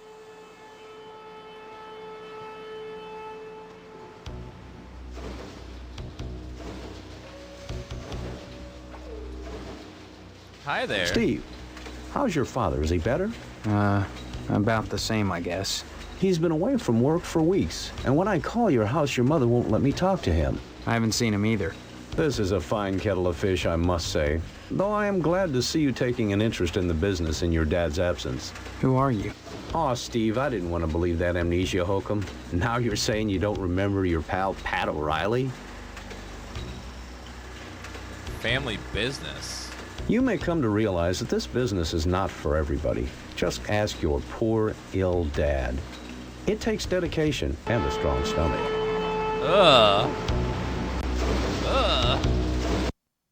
A lot of times, when I'm finished scrubbing up and digging the bits of intestine out from my fingernails, I must confess I don't have much appetite for red meat. But red meat is one of the principal food groups, and you've got to have it. So when you can do this all day and help yourself to a juicy red steak afterwards, then by golly, you can call yourself a butcher. Of course, amnesia would certainly help that, wouldn't it? Dad's illness? What exactly is wrong with your dad? I don't know. I wouldn't worry about it too much, Steve. You should be thinking about running the family business one day. That and getting into the lodge. Look, I'm not kidding about the amnesia. Why won't anyone believe me? Well, you always were such a kidder, Steve. Funny how that's beginning to sound like a stock answer. Like it was coached. Yeah. You sure are acting like a kidder, son. With your dad ill, you're gonna need to start behaving like an adult, especially if you're gonna take over the family business. You always were a kidder, Steve. You may come to realize that this business is not for everybody. Just ask your poor, ill dad. It takes dedication and a strong stomach. A lot of times, I must, but red, then by golly, you can call your... Of course, meat. Come to think of it, I don't see any cattle around here. Where do you keep the animals?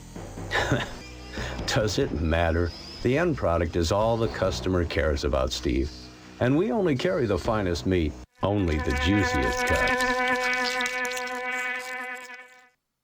Once you take over the business, you'll realize the importance of maintaining quality while cutting costs. If we didn't, would the lodge use us to cater their affairs? I'm sure it's good. Can I have some meat to take home? Your father's very particular about the profit, Steve. No freebies for anyone. But seeing how you're his son, if you'll bring written permission from your father, I'll give you the meat. What about cutting costs? There are certain tricks of the trade, Steve. Once your dad gets better and you start working in here cutting up the meat, you'll be privy to them. There's always cheaper, better ways to do things, if you're creative. Goodbye. Don't be such a stranger, Steve. And my best to your dad. This used to be a kitty cat. Ah.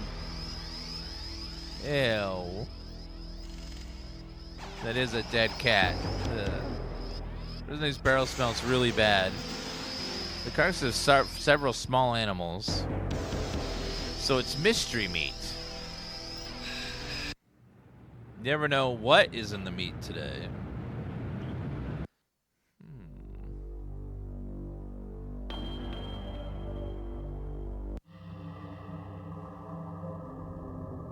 Alright, let's save. This one's called The Lodge. Okay, I got something stuck in my tooth. I'm gonna go get it out. I'll be right back just a minute. Hello there, sir. Only initiates may enter the hall of the Order of the Harvest Moon. Did you say something? I did not speak, but my mind touched yours. Telepathy? But how? Only those who seek enlightenment warrant my attention. Do you hunger for true knowledge? Yes, I like join the lodge. There are always obstacles to the path. You must first fill out an application to be considered for initiation into the mysteries.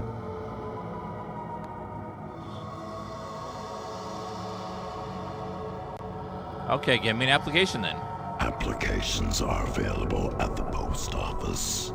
Postmaster Boyle disseminates them to the uninitiated. I do not sully my hands. Then I just fill it out and return it to you, or what? You may find it difficult to obtain an application. You will no doubt need to find some way to persuade Postmaster Boyle to give you one in the middle of the month, as it is against his rules. When you do, however, bring it to me, and if you are worthy, you will be put to the test. I'll get you. I'll get you next time, Gadget. Next time. Red eyes gleam from the darkness. See a little rat in there. Spoiler alert, Dr. Claw never gets Gadget. Ever. He says it all the time. I'll get you next time, Gadget. Next time. He never does. Ever.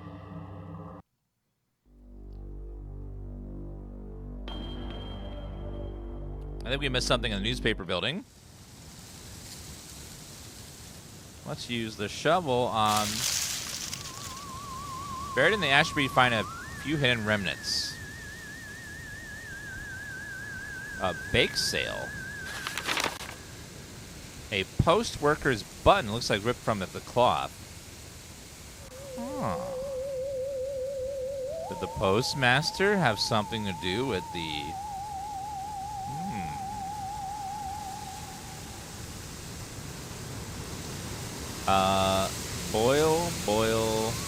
Boil, Edna's, boil, war, boil. Payments of $12.56 to the sheriff all the time.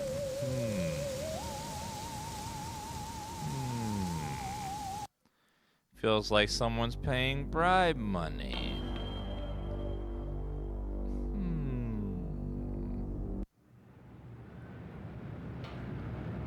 Very suspicious.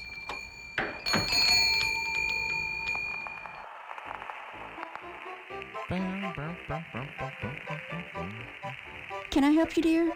Who are you? This is Phelps General Store, so who would that make me? I'm fuzzy on a lot of... Shaw. I'm serious. Well, they say a sharp blow to the... Talk to Care you. to buy anything? Yes, please. Just point to whatever you want.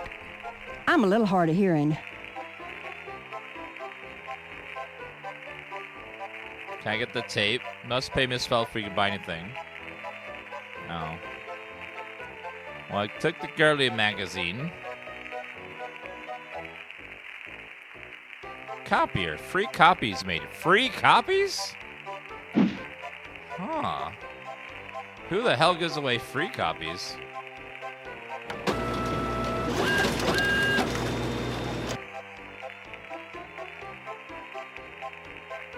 Notes. Sheriff, you think I'm going to keep paying this forever? You're crazy. There are limits, Boyle.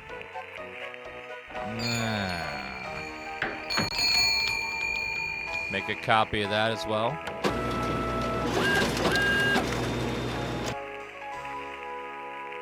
Oh, Mr. Sheriff. So Boyle burned down the newspaper factory. Did they have copy machines in the 50s? I don't know. Maybe. How about this postmaster button? My button? Why, I lost that months ago. Where did you find it? Oh. Funny thing, that. I found it in the ashes. At the newspaper building. What are you implying? That I had something to do with setting the fire? Preposterous. Why, 100 people must have visited that site since the fire. But none of them had buttons like this. You just try showing that button to Sheriff Dwayne, son. He'll laugh you right out of his office. What about this? Photocopy of a note. What does this mean? I know why the sheriff is blackmailing you. This is unexpected and awkward. But my luck's been bad ever since Dwayne found that darn gas can at the newspaper building the day after the fire. He has this insane notion that it's mine. I pay him not because I'm guilty, but because I don't want him slurring my good name around Harvest. Right. Oh, naturally. Yeah. You know, he keeps that gas can in the evidence room at his office. I'd be really grateful to whoever could fetch me that can. Grateful enough to provide him with a lodge application. Oh, and Steve, you'll keep this to yourself. If you're smart. Well, I just so happen to have the gas can right here. Oh my God, I can't believe it. After all this time. Where's my application, Boyle? Here, take it. With my thanks. You know, this morning as I was making my rounds, I noticed an awful lot of television aerials on the roofs. Seems like more and more each day. You got me this can just in time, youngster. I may have need of it again. What do you mean? What? There's another reason why Sheriff Dwayne didn't investigate the Sentinel fire. If you'd like to get something else on the blackmailing bastard, check around the television station. While you still can.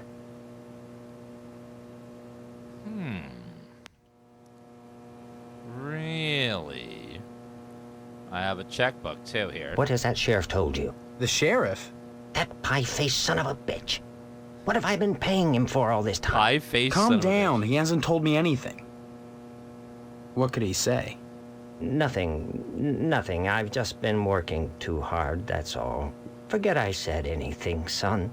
Sorry. Right.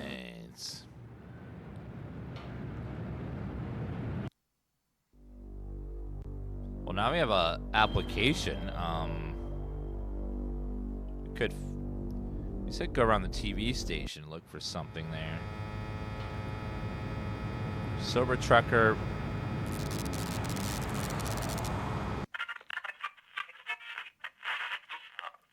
Let's see. Can I use the pen on the application? That's a ticket. Perfect. Can't. It's too blurry.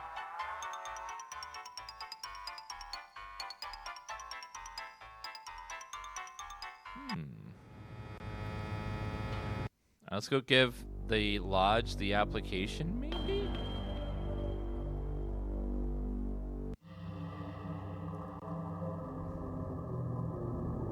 I see you've managed to acquire an application. That demonstrates resourcefulness, a desirable trait for prospective members. You need a rest. Report back here for your next assignment.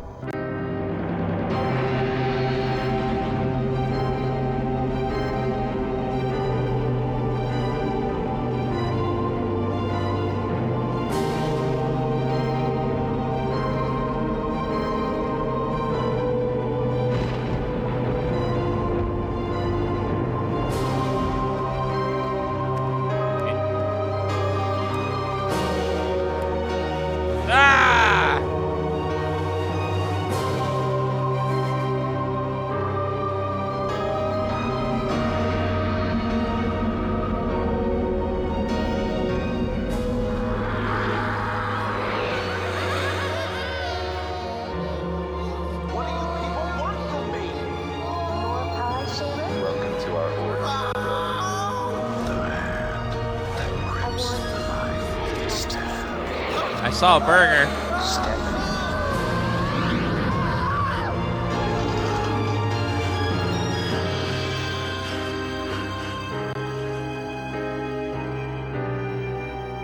That burger looked delicious.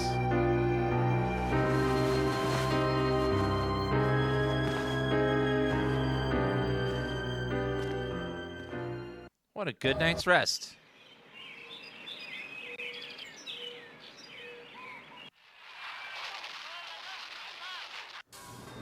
Hello, Mother. Hello, dear. How are you today? Goodbye. Don't forget to put the papers out for Jimmy. You know how he gets.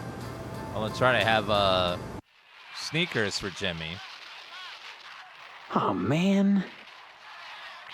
Let's go chat with Jimmy. How would you like a pair of sneakers? Swell! Here's the keys to the broom closet at Geen Memorial. That's where they meet every day. About 3:45, soon as everyone has gone home. Sometimes I hide in there beforehand. And Daddy-o, I see some stuff that's real nasty. Take it from me. You made a good swap. Oh, here's your paper, buddy. Hey, Steve, you've been doing a swell job putting the paper out in the morning. You just keep doing that and we won't have any problems. That's not much to ask, is it? No, it's fine. Let's go to make a save called Day 2. I think I forgot to pick up something important at the diner. Edna's Diner.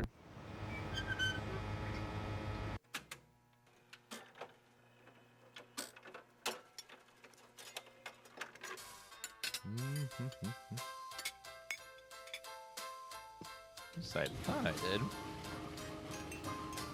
Unlock drawer. Oh, yeah, it's hiding right over there. Ah, a screwdriver. Perfect. Bye-bye. Bye-bye. I can't talk now. The dishes are stacked up and back, and I better take advantage of the lull. Stop by anytime, Steve. Oh, I will. Sorry, boy. I never conduct business over lunch. Catch me at my office later. That's fair. I understand you witnessed Miss Whaley's dispensing a little discipline at the school, and she thinks you may be feeling a mite bent about it. The insane woman cripples children. You need to forget about it, boy. I don't interfere in school discipline. I leave that to the professionals, and so should you. Heck, there isn't a psychiatrist around who'd disagree about what a calming influence a dent in the head can be. Oh, no. You can't argue with science, Steve. It's bigger than all of us. Stop on by any time, Steve. Okay. Let's go back to the school. Let's go ahead and save. Source is dude, trust me, bro. Yeah. Is broom closet. Door's locked. I wonder what is in there. So we have a broom key. Oh, God. Are you guys doing quality time? I'm gonna take a picture. You're busted. What? Screwing in the school broom closet? I got a scoop. What will people think? Are you blackmailing us, you little shit? Calm down, Mr. Harold. Stephen would never do that. He's a smiley bear. But we should give him a token of our appreciation for his silence. Here, Stephen, take this baseball bat. You'll find it quite useful. Yeah. I think a photo's worth more than that. More than that you won't get. We don't have much money. We're educators, not janitors. Now, will you take the bat or not? No way. Then you damn well better keep your mouth shut about this. Please? He'll keep his mouth shut if he knows what's good for him. Let's see. I want the baseball bat, actually. Give me the baseball bat. Alright, so let me grab the key.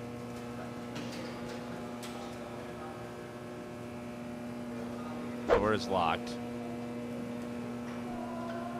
Oh, man. Wait, what?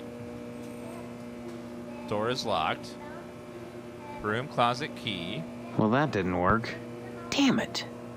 Oh, man. Why isn't that working? Well, that didn't work. Oh, man. Try that again.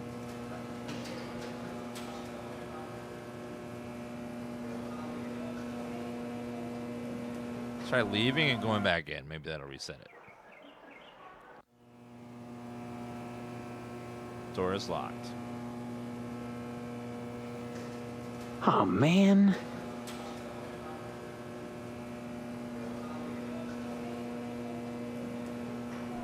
Oh, man. For some reason I can't.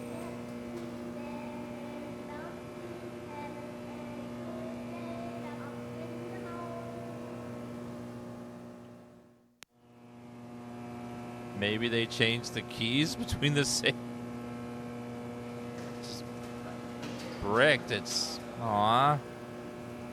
Can't get my baseball bat anymore. Aw. Let me try leaving. Go a different spot, coming back. Maybe that'll fix it. Live patch by the devs, yes.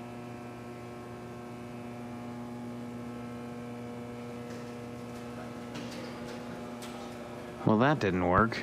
Okay. Yeah, it just won't work now. Aww.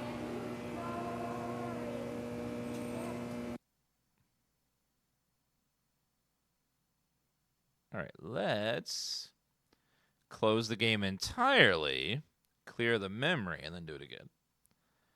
Maybe that will work.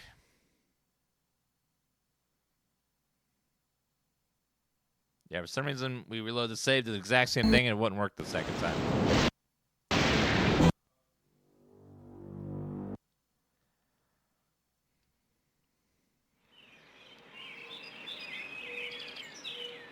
Okay, load into our save.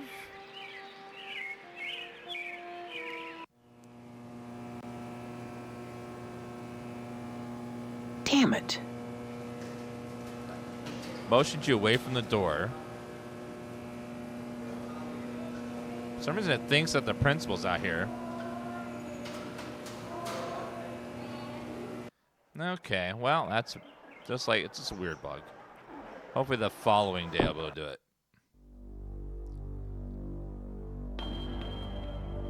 Alright, let's go chat with Stephanie. Oh, not this guy. Stephanie.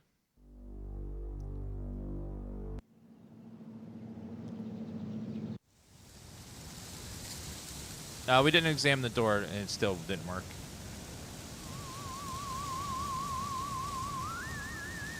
Hi, Stephanie. Steve, I'm so glad you came back. What have you been doing? I visited the lodge. Talked to the sergeant-at-arms there. He knows that there's something out of whack here. He told me if I wanted to find out what it is, I should join the lodge. I've decided to join the lodge, Stephanie. I think the answer to all our questions is inside. That place. It's so sinister. It's evil. It's not that bad. You may be playing right into their hands. Did you think of that? Doesn't it seem like you're being herded toward the lodge? That's one of the things I hope to find out. I hope finding out doesn't get you killed. Well, goodbye. Come back and visit me soon. Okay. All right. Hello, sir. Did you say hello to your father for me? Yeah, I did. Thank God for that, at least. I could use some good news right now. I just got the word. The order turned down my latest application. Oh, no. Looks like we'll be having the wedding at Moynihan's after all. Aw, your meat. Give this man some meat. He needs his meat. All the man wants in life is a little meat. Is that too much to ask?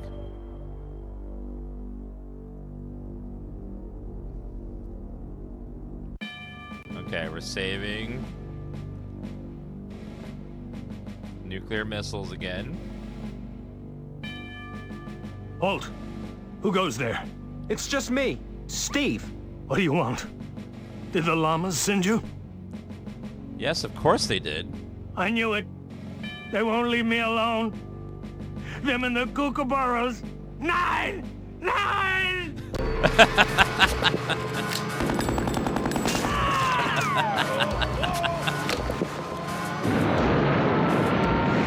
Damn llamas and kookaburras.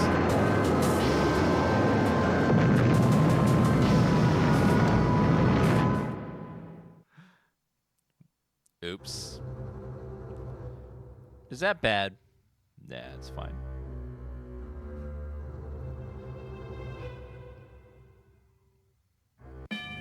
Halt! It's just me. What do you want? No llamas, they fear me. That's good. Someone has to keep them in check. I'm glad you stopped by again. I want you to infiltrate those firemen, mister. There's a lot of art going on over there. I want to make sure they haven't turned into commie bastards. You got that? And don't come back unless you've got information for me. All right. Remember, duck and cover. Good song. Duck and cover. Duck and cover. Halt! Who goes there? It's just me, Steve. What do you want? Did the llama... That's... I remember. They're as pink as a Moscow sunset. That's what I thought. The kookaburras told me, but I wouldn't listen. They lie so much. But now my crust is golden brown. Can't you hear the timer ding?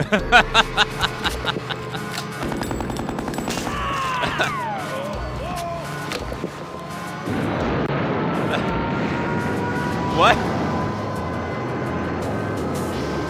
Something seriously wrong with this man.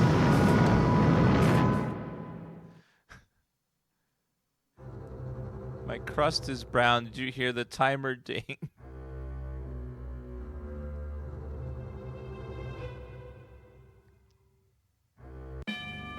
Halt! It's just... What do you want? That's... I remember. No need for concern, Colonel. They're not commies. Thank God for that. Your next assignment is to infiltrate the lodge before it's too late. Get it at all costs, mister. Or God help us all. Thank you, sir. Remember, duck and cover. Okay.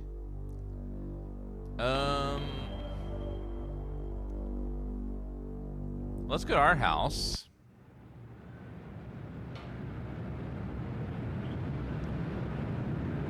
Wait, that's a straight slot screwdriver. I need Phillips. Well, that didn't work. Well, never mind. I have so many items in inventory. I need a meet permission slip from my dad. Well, that didn't work.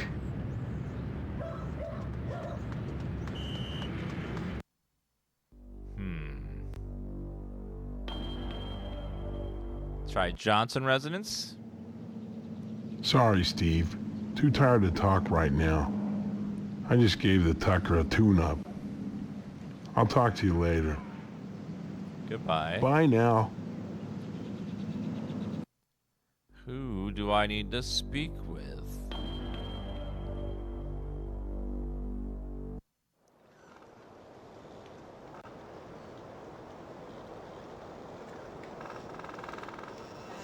Let me try the shovel and some graves, maybe? Okay. Oh, man. Well, that didn't work. Okay. Well, that didn't work. Well, that didn't work. Well, that didn't work. Okay. Okay.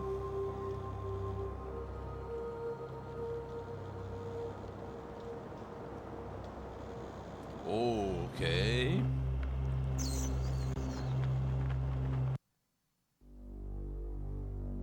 Oh wait, I gotta go to the lodge and talk to the guy to get my mission. I take it you wish to be initiated into the mysteries of the Order of the Harvest Moon. Yes, I want to know what you know. Very well. Know then that securing the application was but the first step on your road to enlightenment.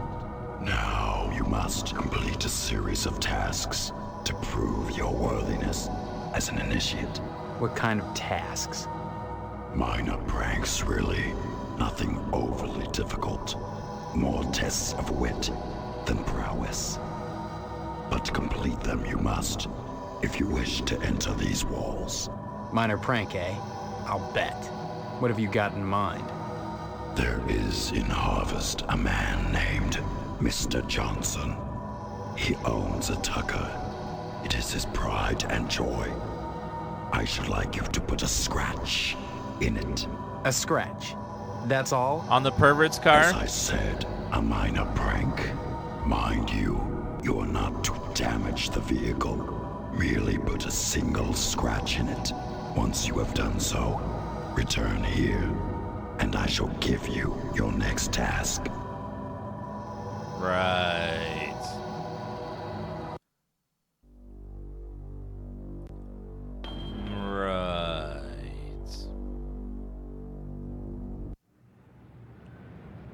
We talked to our mom. Hello, dear. How are... Don't forget to put the papers out for... Okay, nothing. Okay, we need to go to the post office. Again. Ah, there. Manhole key is stuck to the manhole cover. Well, it sounds like I need to lube it up. Get some Aura lube and put it on the manhole key. God. Do they have to do that sound effect? Got a manhole key. Perfect. Nightfall descends upon harvest.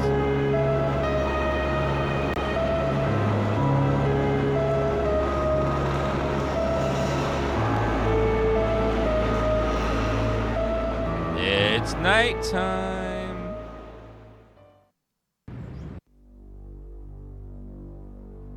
All right, let's go to Mr. Johnson's residence. We're gonna go in.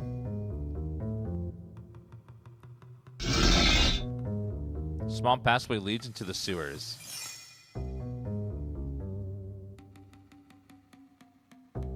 Sewer valve.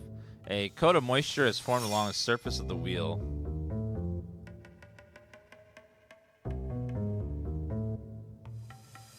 Corroded wall. Tiny indentation in the concrete. What if we use our shovel on the concrete?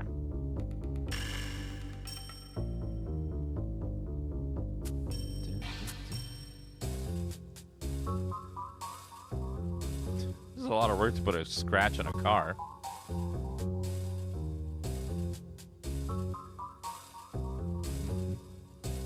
Empty cans litter the floor. Oil pan filled with lugs.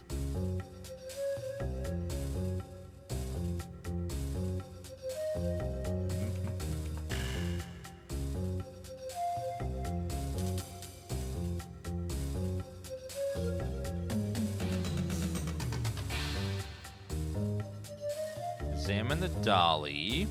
That may be useful after the wedding. After the wedding?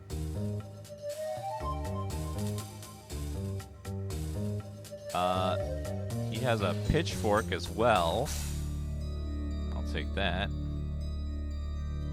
Myriad of goodies on the tool bench. We have a flashlight, missing batteries. Phillips head screwdriver, there we go. Gas can. A heavily tool sharpener. Mallet. Toolbox. A torch. A blowtorch that reads, "Thinking of you, Edna." Creepy. Alright, what? His prized possession.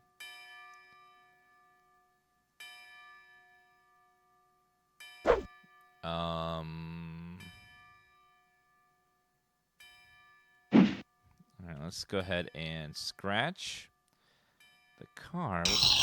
Ooh! Did it. Oh, that's such a rude thing to do. That is, he's gonna like wake up to that being scratched with his alarm system and everything. He is gonna be very distraught.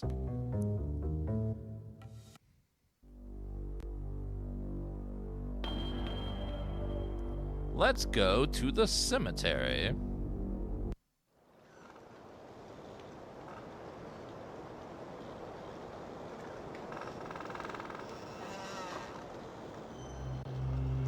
What's Mr. Potsam doing?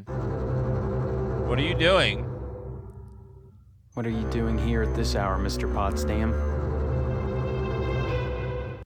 I'm burying our cat. She passed away and I'm burying her. Go away and mind your own business. Then, where's the cat? I left her at home. Now leave me alone. That is sus. Take those matches.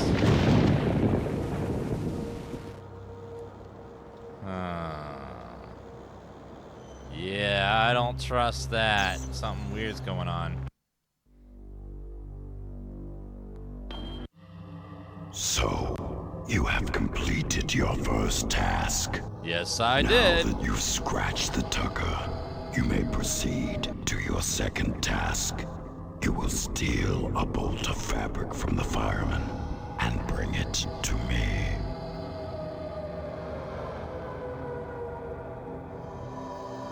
Doesn't sound so bad. I'll do it. Very well, then. Use whatever means necessary, but bring the cloth to me here, and I shall give you your third task.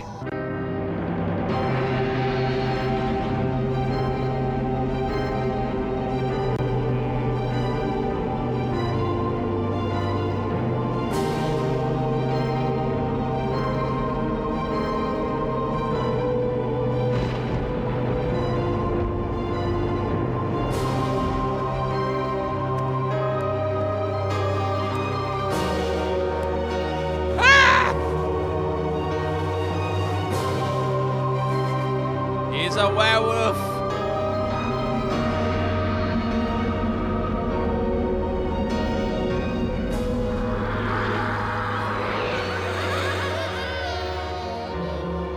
What do you people want from me? More pie, Sharon? Welcome to our order. The hand that grips my fist. Stephanie.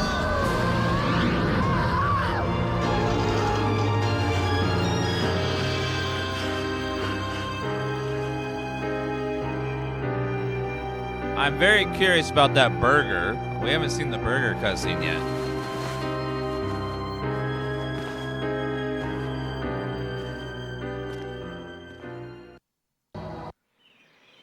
I'm very curious about the burger.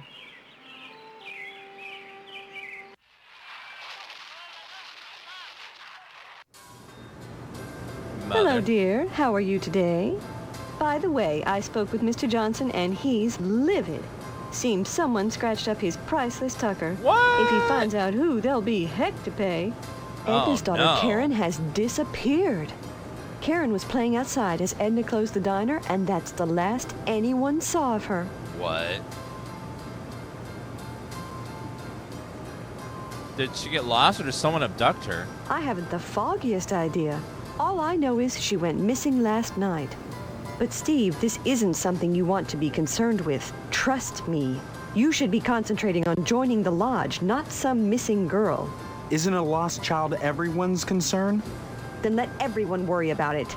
This is nothing but a waste of time for you. If you spend your time in Harvest looking for Karen, you'll regret it. My time in Harvest? You talk like I'm a visitor, Mom. Yeah. Don't be silly, dear. Yeah, you're sus, Don't forget to Mom. put the papers out for Jimmy. You know how he gets. Freshly baked cookies on the trash can. You know what? Let's save the game. Day 3.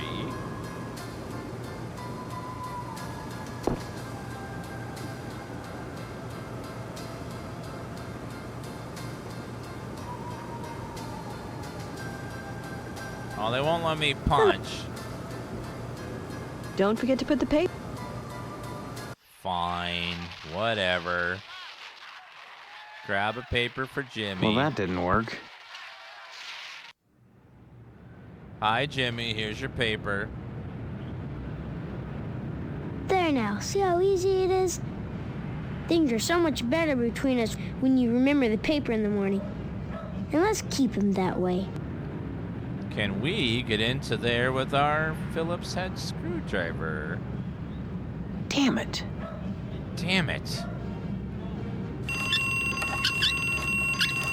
Looks like security devices. There's usually more than one trap to stop intruders. What? What?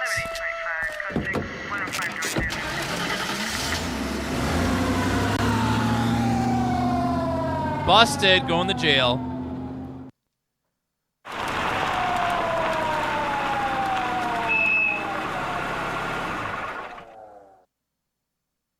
At least we're probably just like spend a night in jail, right? This is your first arrest, Steve. You just remember, we've got a 3 strikes, you're out rule here in Harvest. But you keep your nose clean. You hear?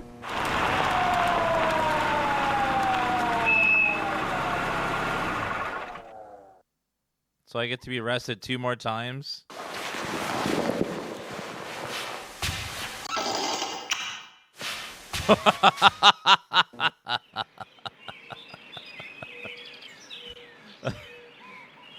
What the hell was that?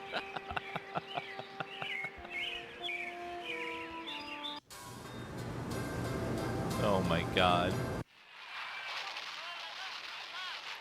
Something not right with this town. Hey, Steve, you've been...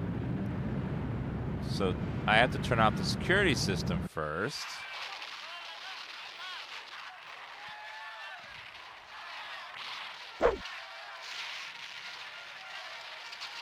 Is there some way to move it?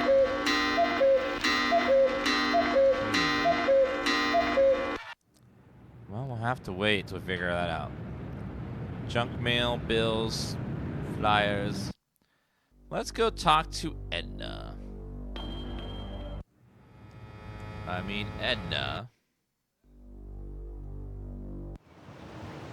Edna. There. She's like around the corner of the map.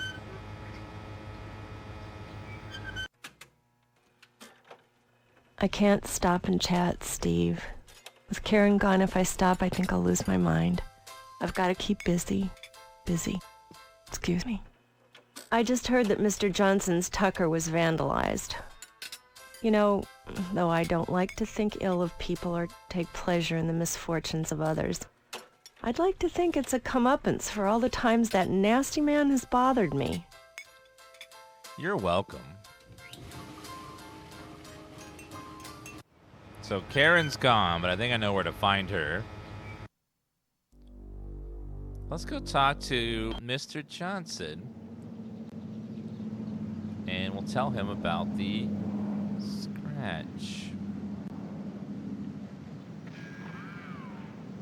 Some rotten son of a bitch scratched my car. My Tucker, my baby, my poor darling, my sweet cheeks. If I find out who did it, I'll kill him. Just kill him dead. I told that fool sheriff to beef up the patrols, but what does he care? Nobody cares about a limp dick fat boy. Well, I'll make them care. I'll make them care. Jeez. Did you hear that Karen disappeared? Just goes to show you what can happen without a man's stewardship in the house. Wow. It takes both a man and a woman to raise a child properly. Says so in the Bible. Jeez. But try to convince Edna of that? Oh, no. Oh, and now God. she's lost everything. This might be a good time to drop in. While she's feeling vulnerable. You are so creepy. Bye now. Can I scratch your car again? Well, that didn't work. Oh, well, that didn't work. Other than having no memory, I guess I'm all right. You should be ecstatic, considering you. Scratch. I don't take your. Bye now. Goodbye. Now, can I hit you?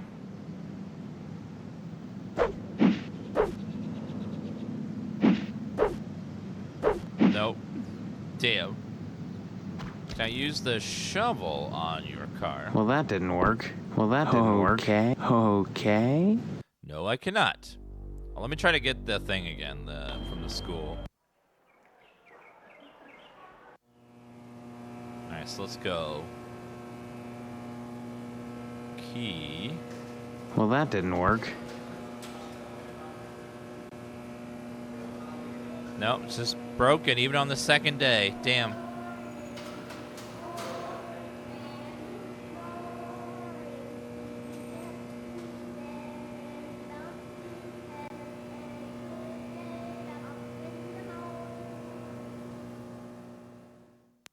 Okay. Oh, well.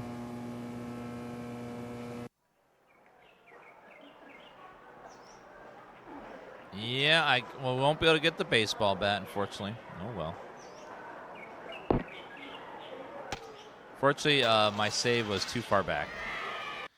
It's just a weapon. It's not a huge deal. It's just I want my baseball bat. Oh, well. Let's go find Karen. I have a suspicion of where we can find her.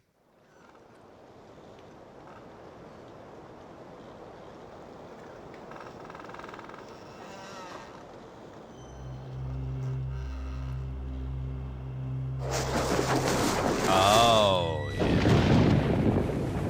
Padded shovel marks are visible on this dirt mound. Alright, let's dig up her body. What the fuck? Thank God I found you. Are you all right, Karen? I want to go home. Could you take me to my mommy's store or to the policeman? Can you tell me who did this to you? Mr. Potsdam told me he'd hurt my mommy if I told. He won't do anything, I promise. Tell me what happened. He made me play house, then he dug a hole. Please, I just want to go home now. Please. Can you tell me your address, honey? I don't know. Just take me to the store or the policeman. Please. Mommy said to go to the policeman if I got lost, and I'm lost.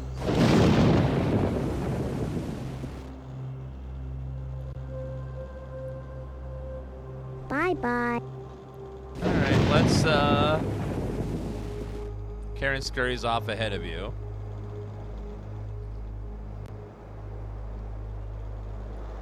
Alright, well, let's go talk to Edna. Her daughter's back. Bye-bye. Oh my God. Karen! Thank God. What happened? Found her in the graveyard. She was buried alive. And she claims Mr. Potsdam was responsible. Thank you, Steve. Thank you from both of us. Here's the reward money. Take it and go. I need to be alone with my baby right now. Bye-bye. Bye-bye. I can't talk now. The dishes are stacked up and... Oh, wait. Get ready, chat. I can't talk now. The dishes are stacked up and back, and I better take advantage of the lull. The what? The lull.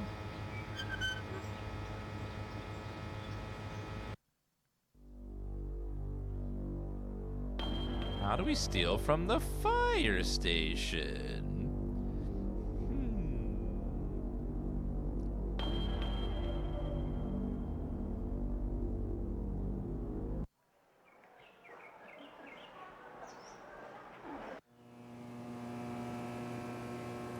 Door is locked.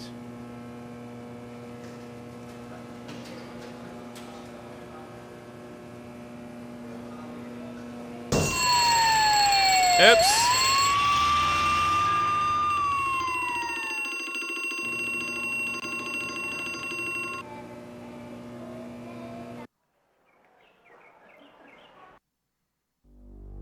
What if we go to the fire station now while they're gone?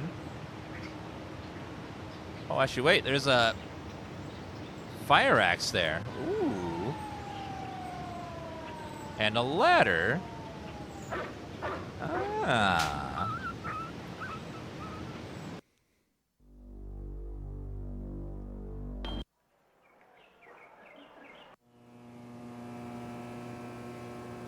Door is locked. Well, that didn't work. Shoos you away from the door.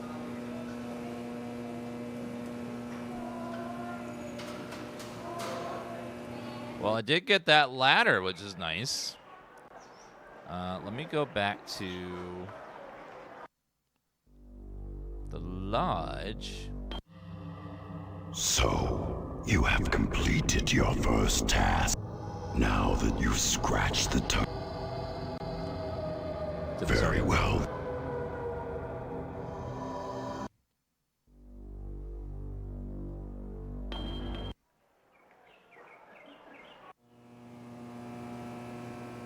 Can I do it now? Oh, man. Nope. Not yet. Oh, I know what the dolly's for. It's how we can get to see our daddy. Furniture dolly.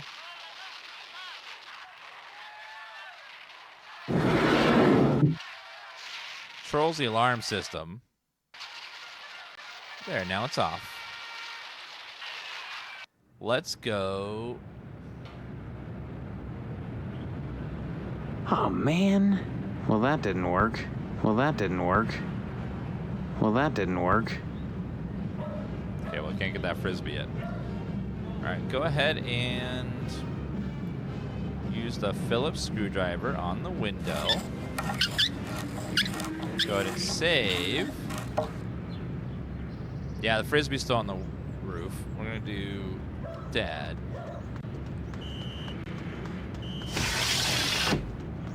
Oh my God.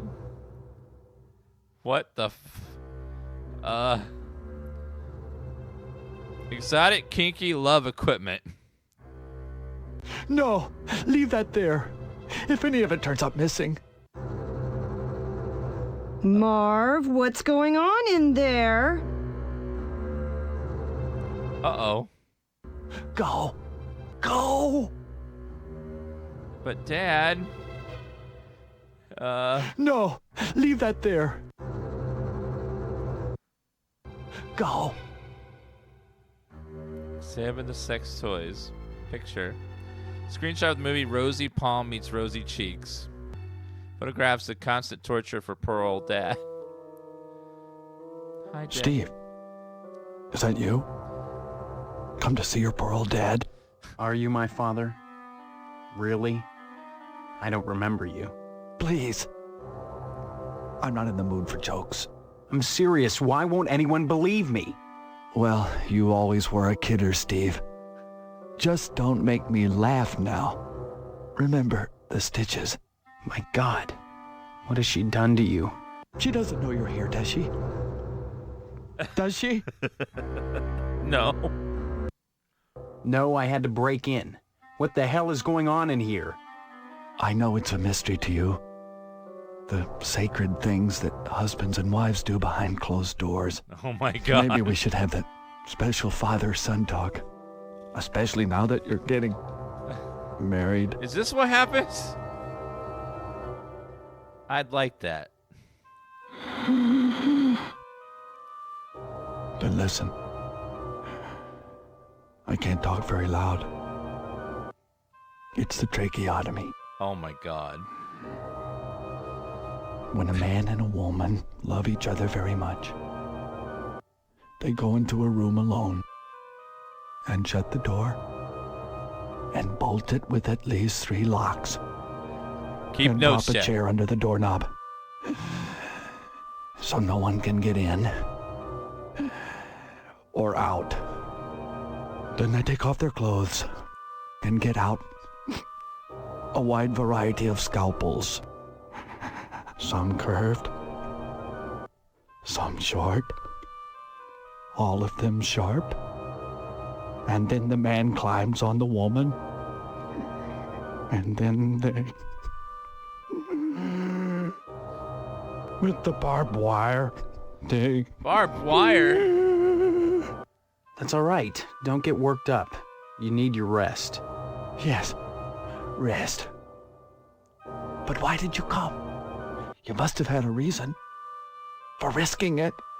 I need some meat, and Pat won't give me any without your signed permission. Good old dependable Pat. Here, son. Here's my signature.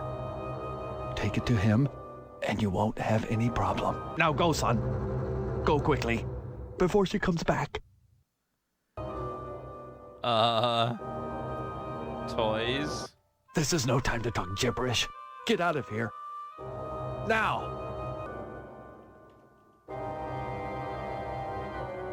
This is no time to talk gibberish. Okay. Bye, father. Picture, toy. Right. That is... Okay, then.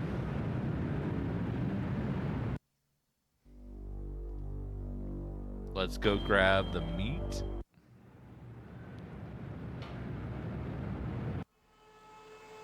I have a signed permission slip. Here you go. So, your father okayed the meat, huh? How's he doing?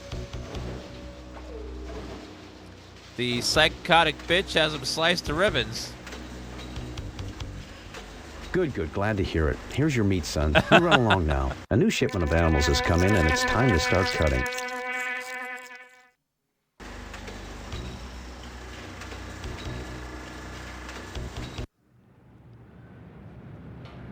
It says chunk of meat. Great.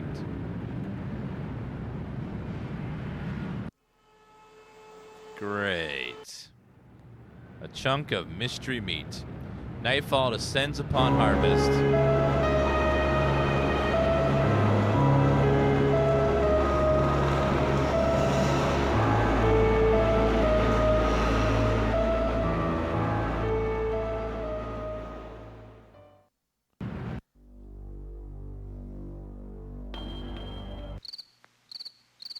School's not in session at night. Oh, well.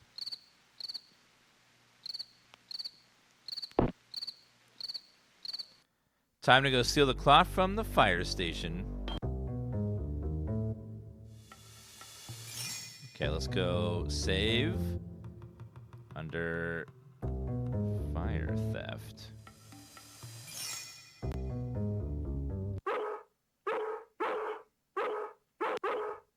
Sly was foaming from the barking chops. Oh, hi there. Jeez, what are you doing here? Just standing here, waiting to be drawn. You just hang out here? All the time? I'm not a person, Steve. I'm an object. You'd do well to remember that. A person is his job. Someday you'll understand that. And if you don't, it won't matter, because you'll be dead. What the Dead? fuck? Have you gotten your lodge application in yet? Yes. Good. You may survive yet. I guess you're here to steal the bolt. Yeah, are you gonna rat on me? Not at all. That's not my job. However, since I am an object d'art, and since art should be interpreted, I'll give you a clue as to where the bolt is located. Darkness gives as darkness gets, but light invoked is light shed. Sparky meets fireman and they call the sheriff. What? No! No!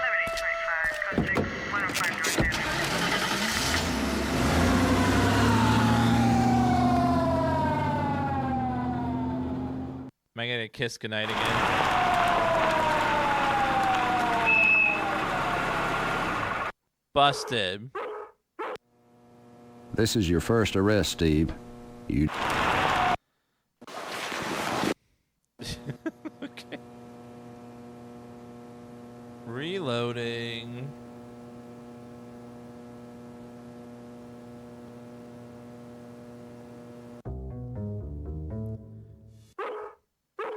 Alright, go ahead and give him the meat. Nom nom nom nom nom nom. Jeez. I'm dead. Hey. Good. No. Light switch.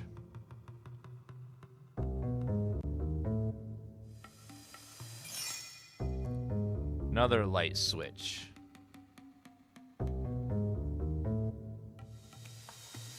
Something about darkness. Accident just waiting to happen. Too high up to reach.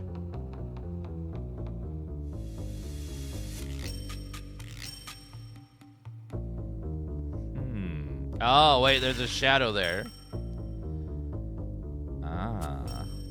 All right. Use a ladder, climb up and retrieve a piece of cloth on the wall light. Alright, get out of there.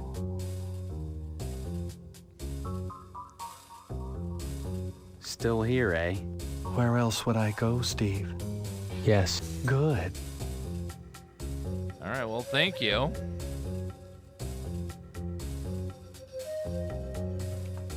Having acquired the cloth, you head back to your house after an exhausting day.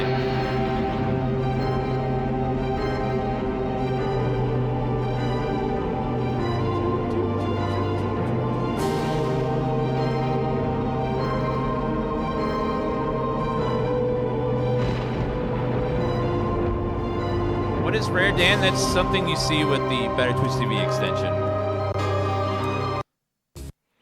Also, Dan Scoop. You might see people type that a lot as well.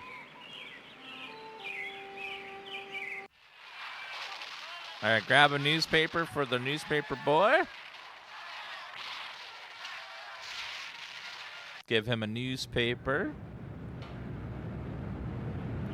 There you go, sir. Hey, Steve, you've been doing a swell job putting the paper out in the morning. You just keep doing that and we won't have any problems. A Dayglow Lima space disc stuck to the roof. Can I get up there? Well, that didn't work. Well, that didn't work. Can't seem Oh, to. man. Well, no, that's gonna work. This game is something else? Yes, it is.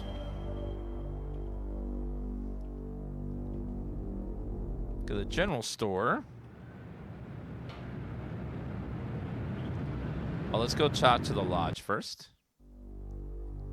More than likely. Exquisite cloth. Its loss should trigger quite a bit of dissension amongst our gallant firefighters. Still, that is not your concern. Your next assignment is to break into the tonsorial establishment of Mr. Pastorelli and abscond with his prized barber's pole. Not his barber pole. Fine, I'll do it. Thinking of open a salon, Sarge? Oops. It's lack of respect for authority. A fine trait for a member of the Order.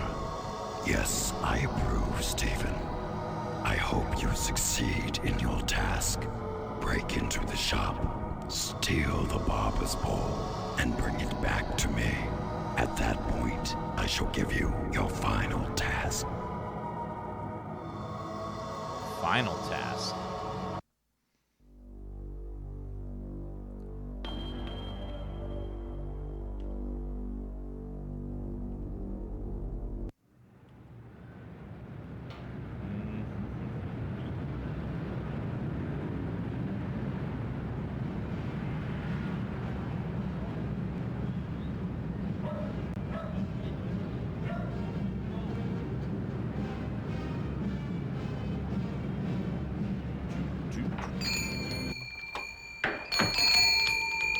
Hello, Steve. Care to Hi. buy anything today?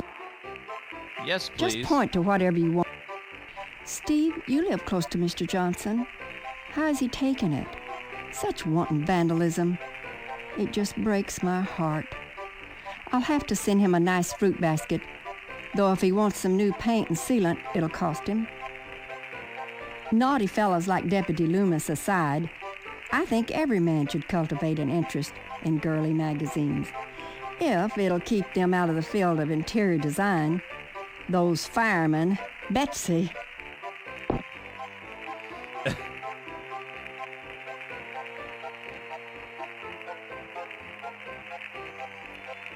Must pay Mrs. Phelps before you buy anything.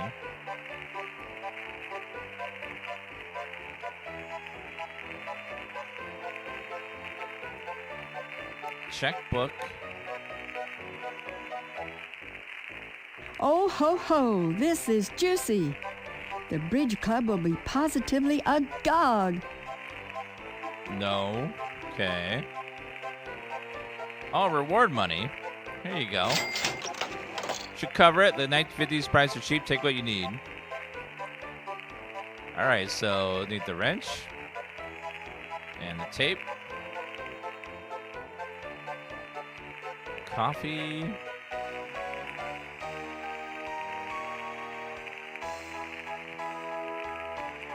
All right, thank you.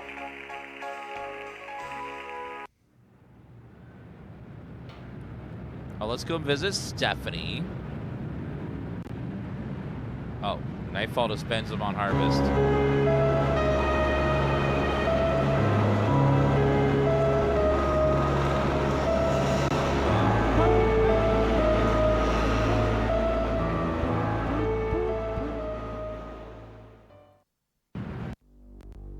All right, let's. Oh, not my house. Let's go to Potsdam. Oh, door's locked. Never mind. We need to get to the barber shop. So let's do barber shop. We will go put the tape on the window and smash it.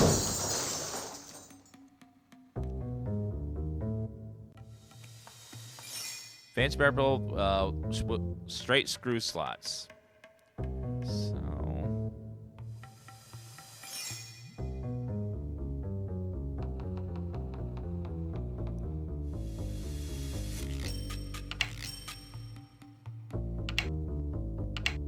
okay, turn off the light switch. Now use the. Go ahead and save, just in case you get electrocuted. I misspelled that word badly. Okay, straight slot screwdriver. Yeah.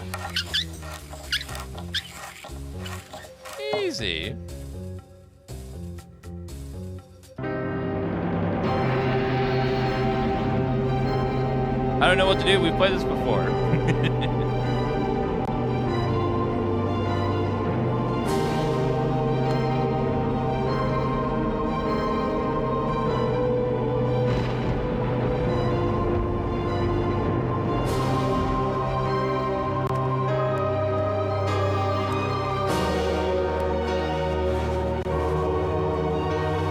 Sometimes in the past we spent like 2 hours wandering around in those games trying to figure out what to do next. But now that it's the second wave, they already know what to do. It's like, yay.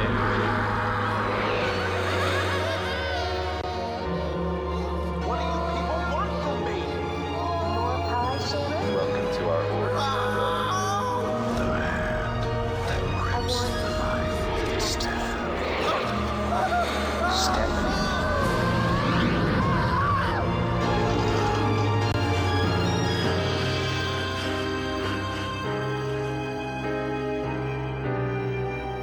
I wonder how you get cast on a game like this.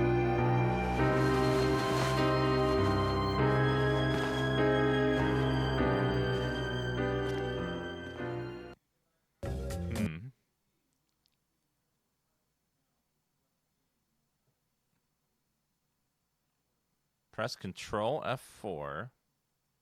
Click the left mouse button. Oh. Oh, disc 2. I was like, what? Alright, save. This is day 5. Day 5. We're on disc 2. Hello, Mother. Hello, dear. How are you today? Did you hear what happened at the barber shop? Someone broke into Pastorelli's salon and took his antique barber's pole. What? The next morning, Pastorelli touched some live wires that the thief left lying around and was electrocuted. Well, that darn foreigner got what he deserved, if you ask me. Coming into a nice little town like Harvest and stealing business. Heavens, if a bowl and scissors were good enough for your father, I don't see why decent working folk need a fancy wop styling their hair. That's how it goes. First you get a sissy trim, then bang, you're a communist. Jeez. I hear those silly firemen broke out the axes and hacked each other to death.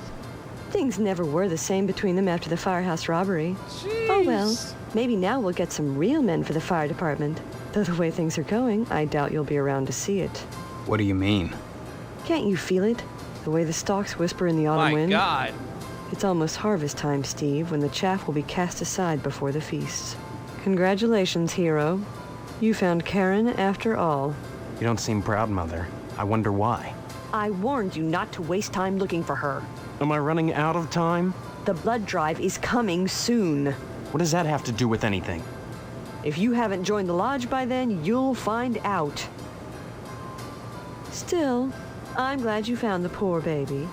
She says Mr. Potsdam was responsible for what happened to her. What a silly little girl.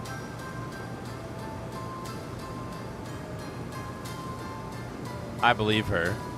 Shame on you. Imagine accusing your future father-in-law of a thing like that. Is that how a range rider would behave? I saw him. I don't think so. Why would she lie? Okay, Weisenheimer. Even if he is a child molester, a kidnapper, and an attempted murderer, that's no reflection on what kind of father-in-law he'll be. What? I just can't wait for the wedding. Can you? Isn't it exciting, what Steve? What the fuck? 5 days and 1,200 cookies later, the bake sale is already here. Where does the time fly? My God, lady. 1,200 cookies. How many are you taking to the sale? Oh, about 20. The rest were stale. But the effort wasn't wasted. It's for a good cause. Will you be at the school tonight?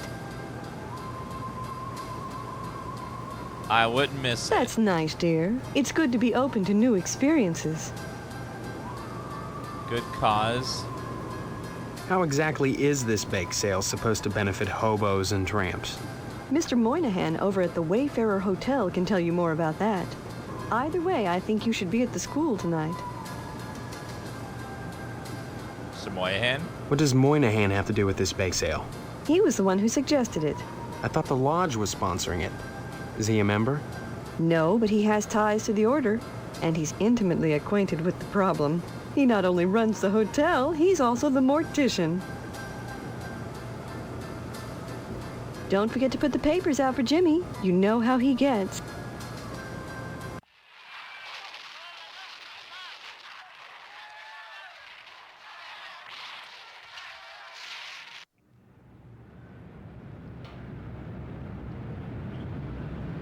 You go, Jimmy. There now, see how easy it is? Things are so much better between us when you remember the paper in the morning. And let's keep him that way.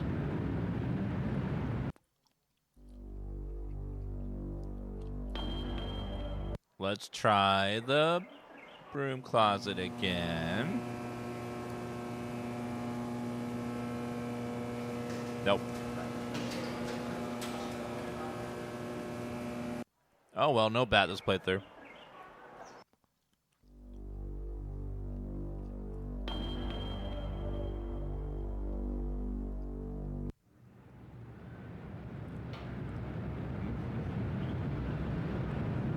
Oh, let's go to the, we gotta go to the lodge. Oops.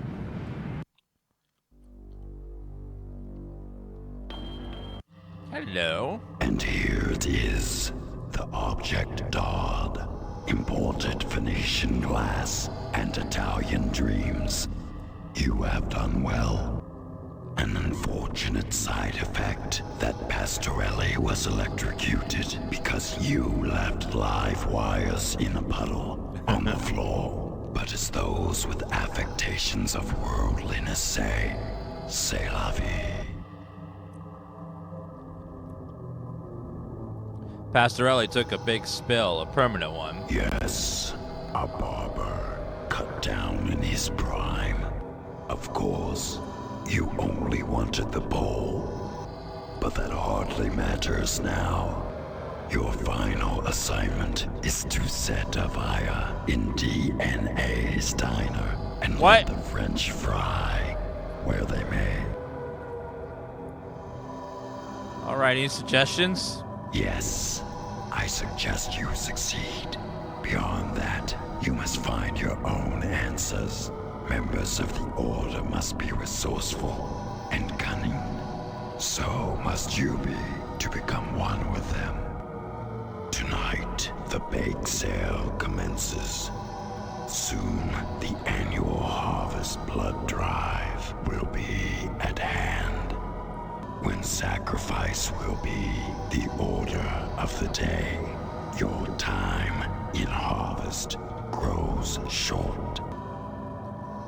Oh, God. Right. Setting fire to a diner isn't a minor prank, by the way. That is a crazy, crazy level of prank.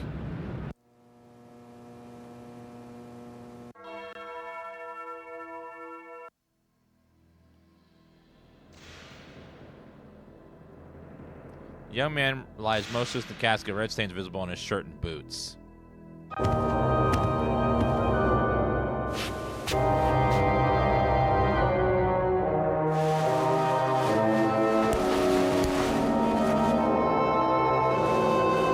What?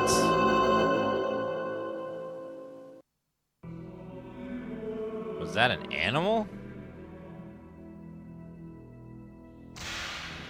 Well, that didn't work.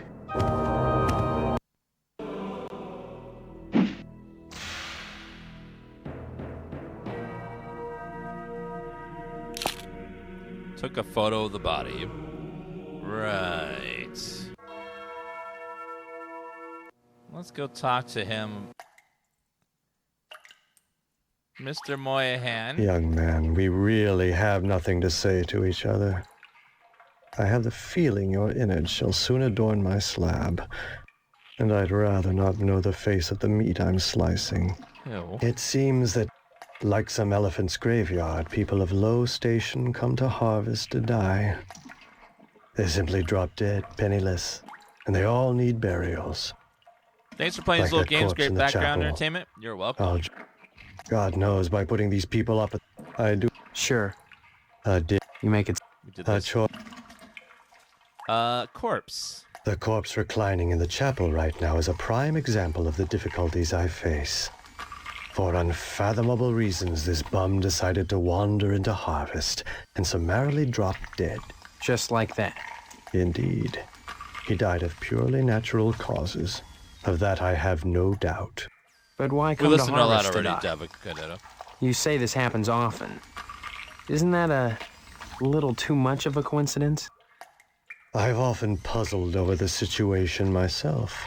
Though I can assure you, young man, that nothing untoward is happening in Harvest. Right. On the contrary, it's an indication of our compassion that I put up hobos in the Wayward Hotel, and the Order of the Harvest Moon mandates their prompt burial, even when they are without family or means, and when it entails losses on my part. Right. I'd say it's been a pleasure. Well, what about this photo I have of the Slash corpse? Ah, you've taken up photography, I see. Now why on earth would you choose such a grotesque subject? That John Doe you've got boxed up in the chapel?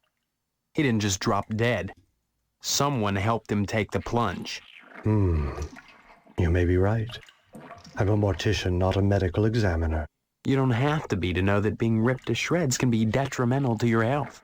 This is not something you want to be looking into, young man.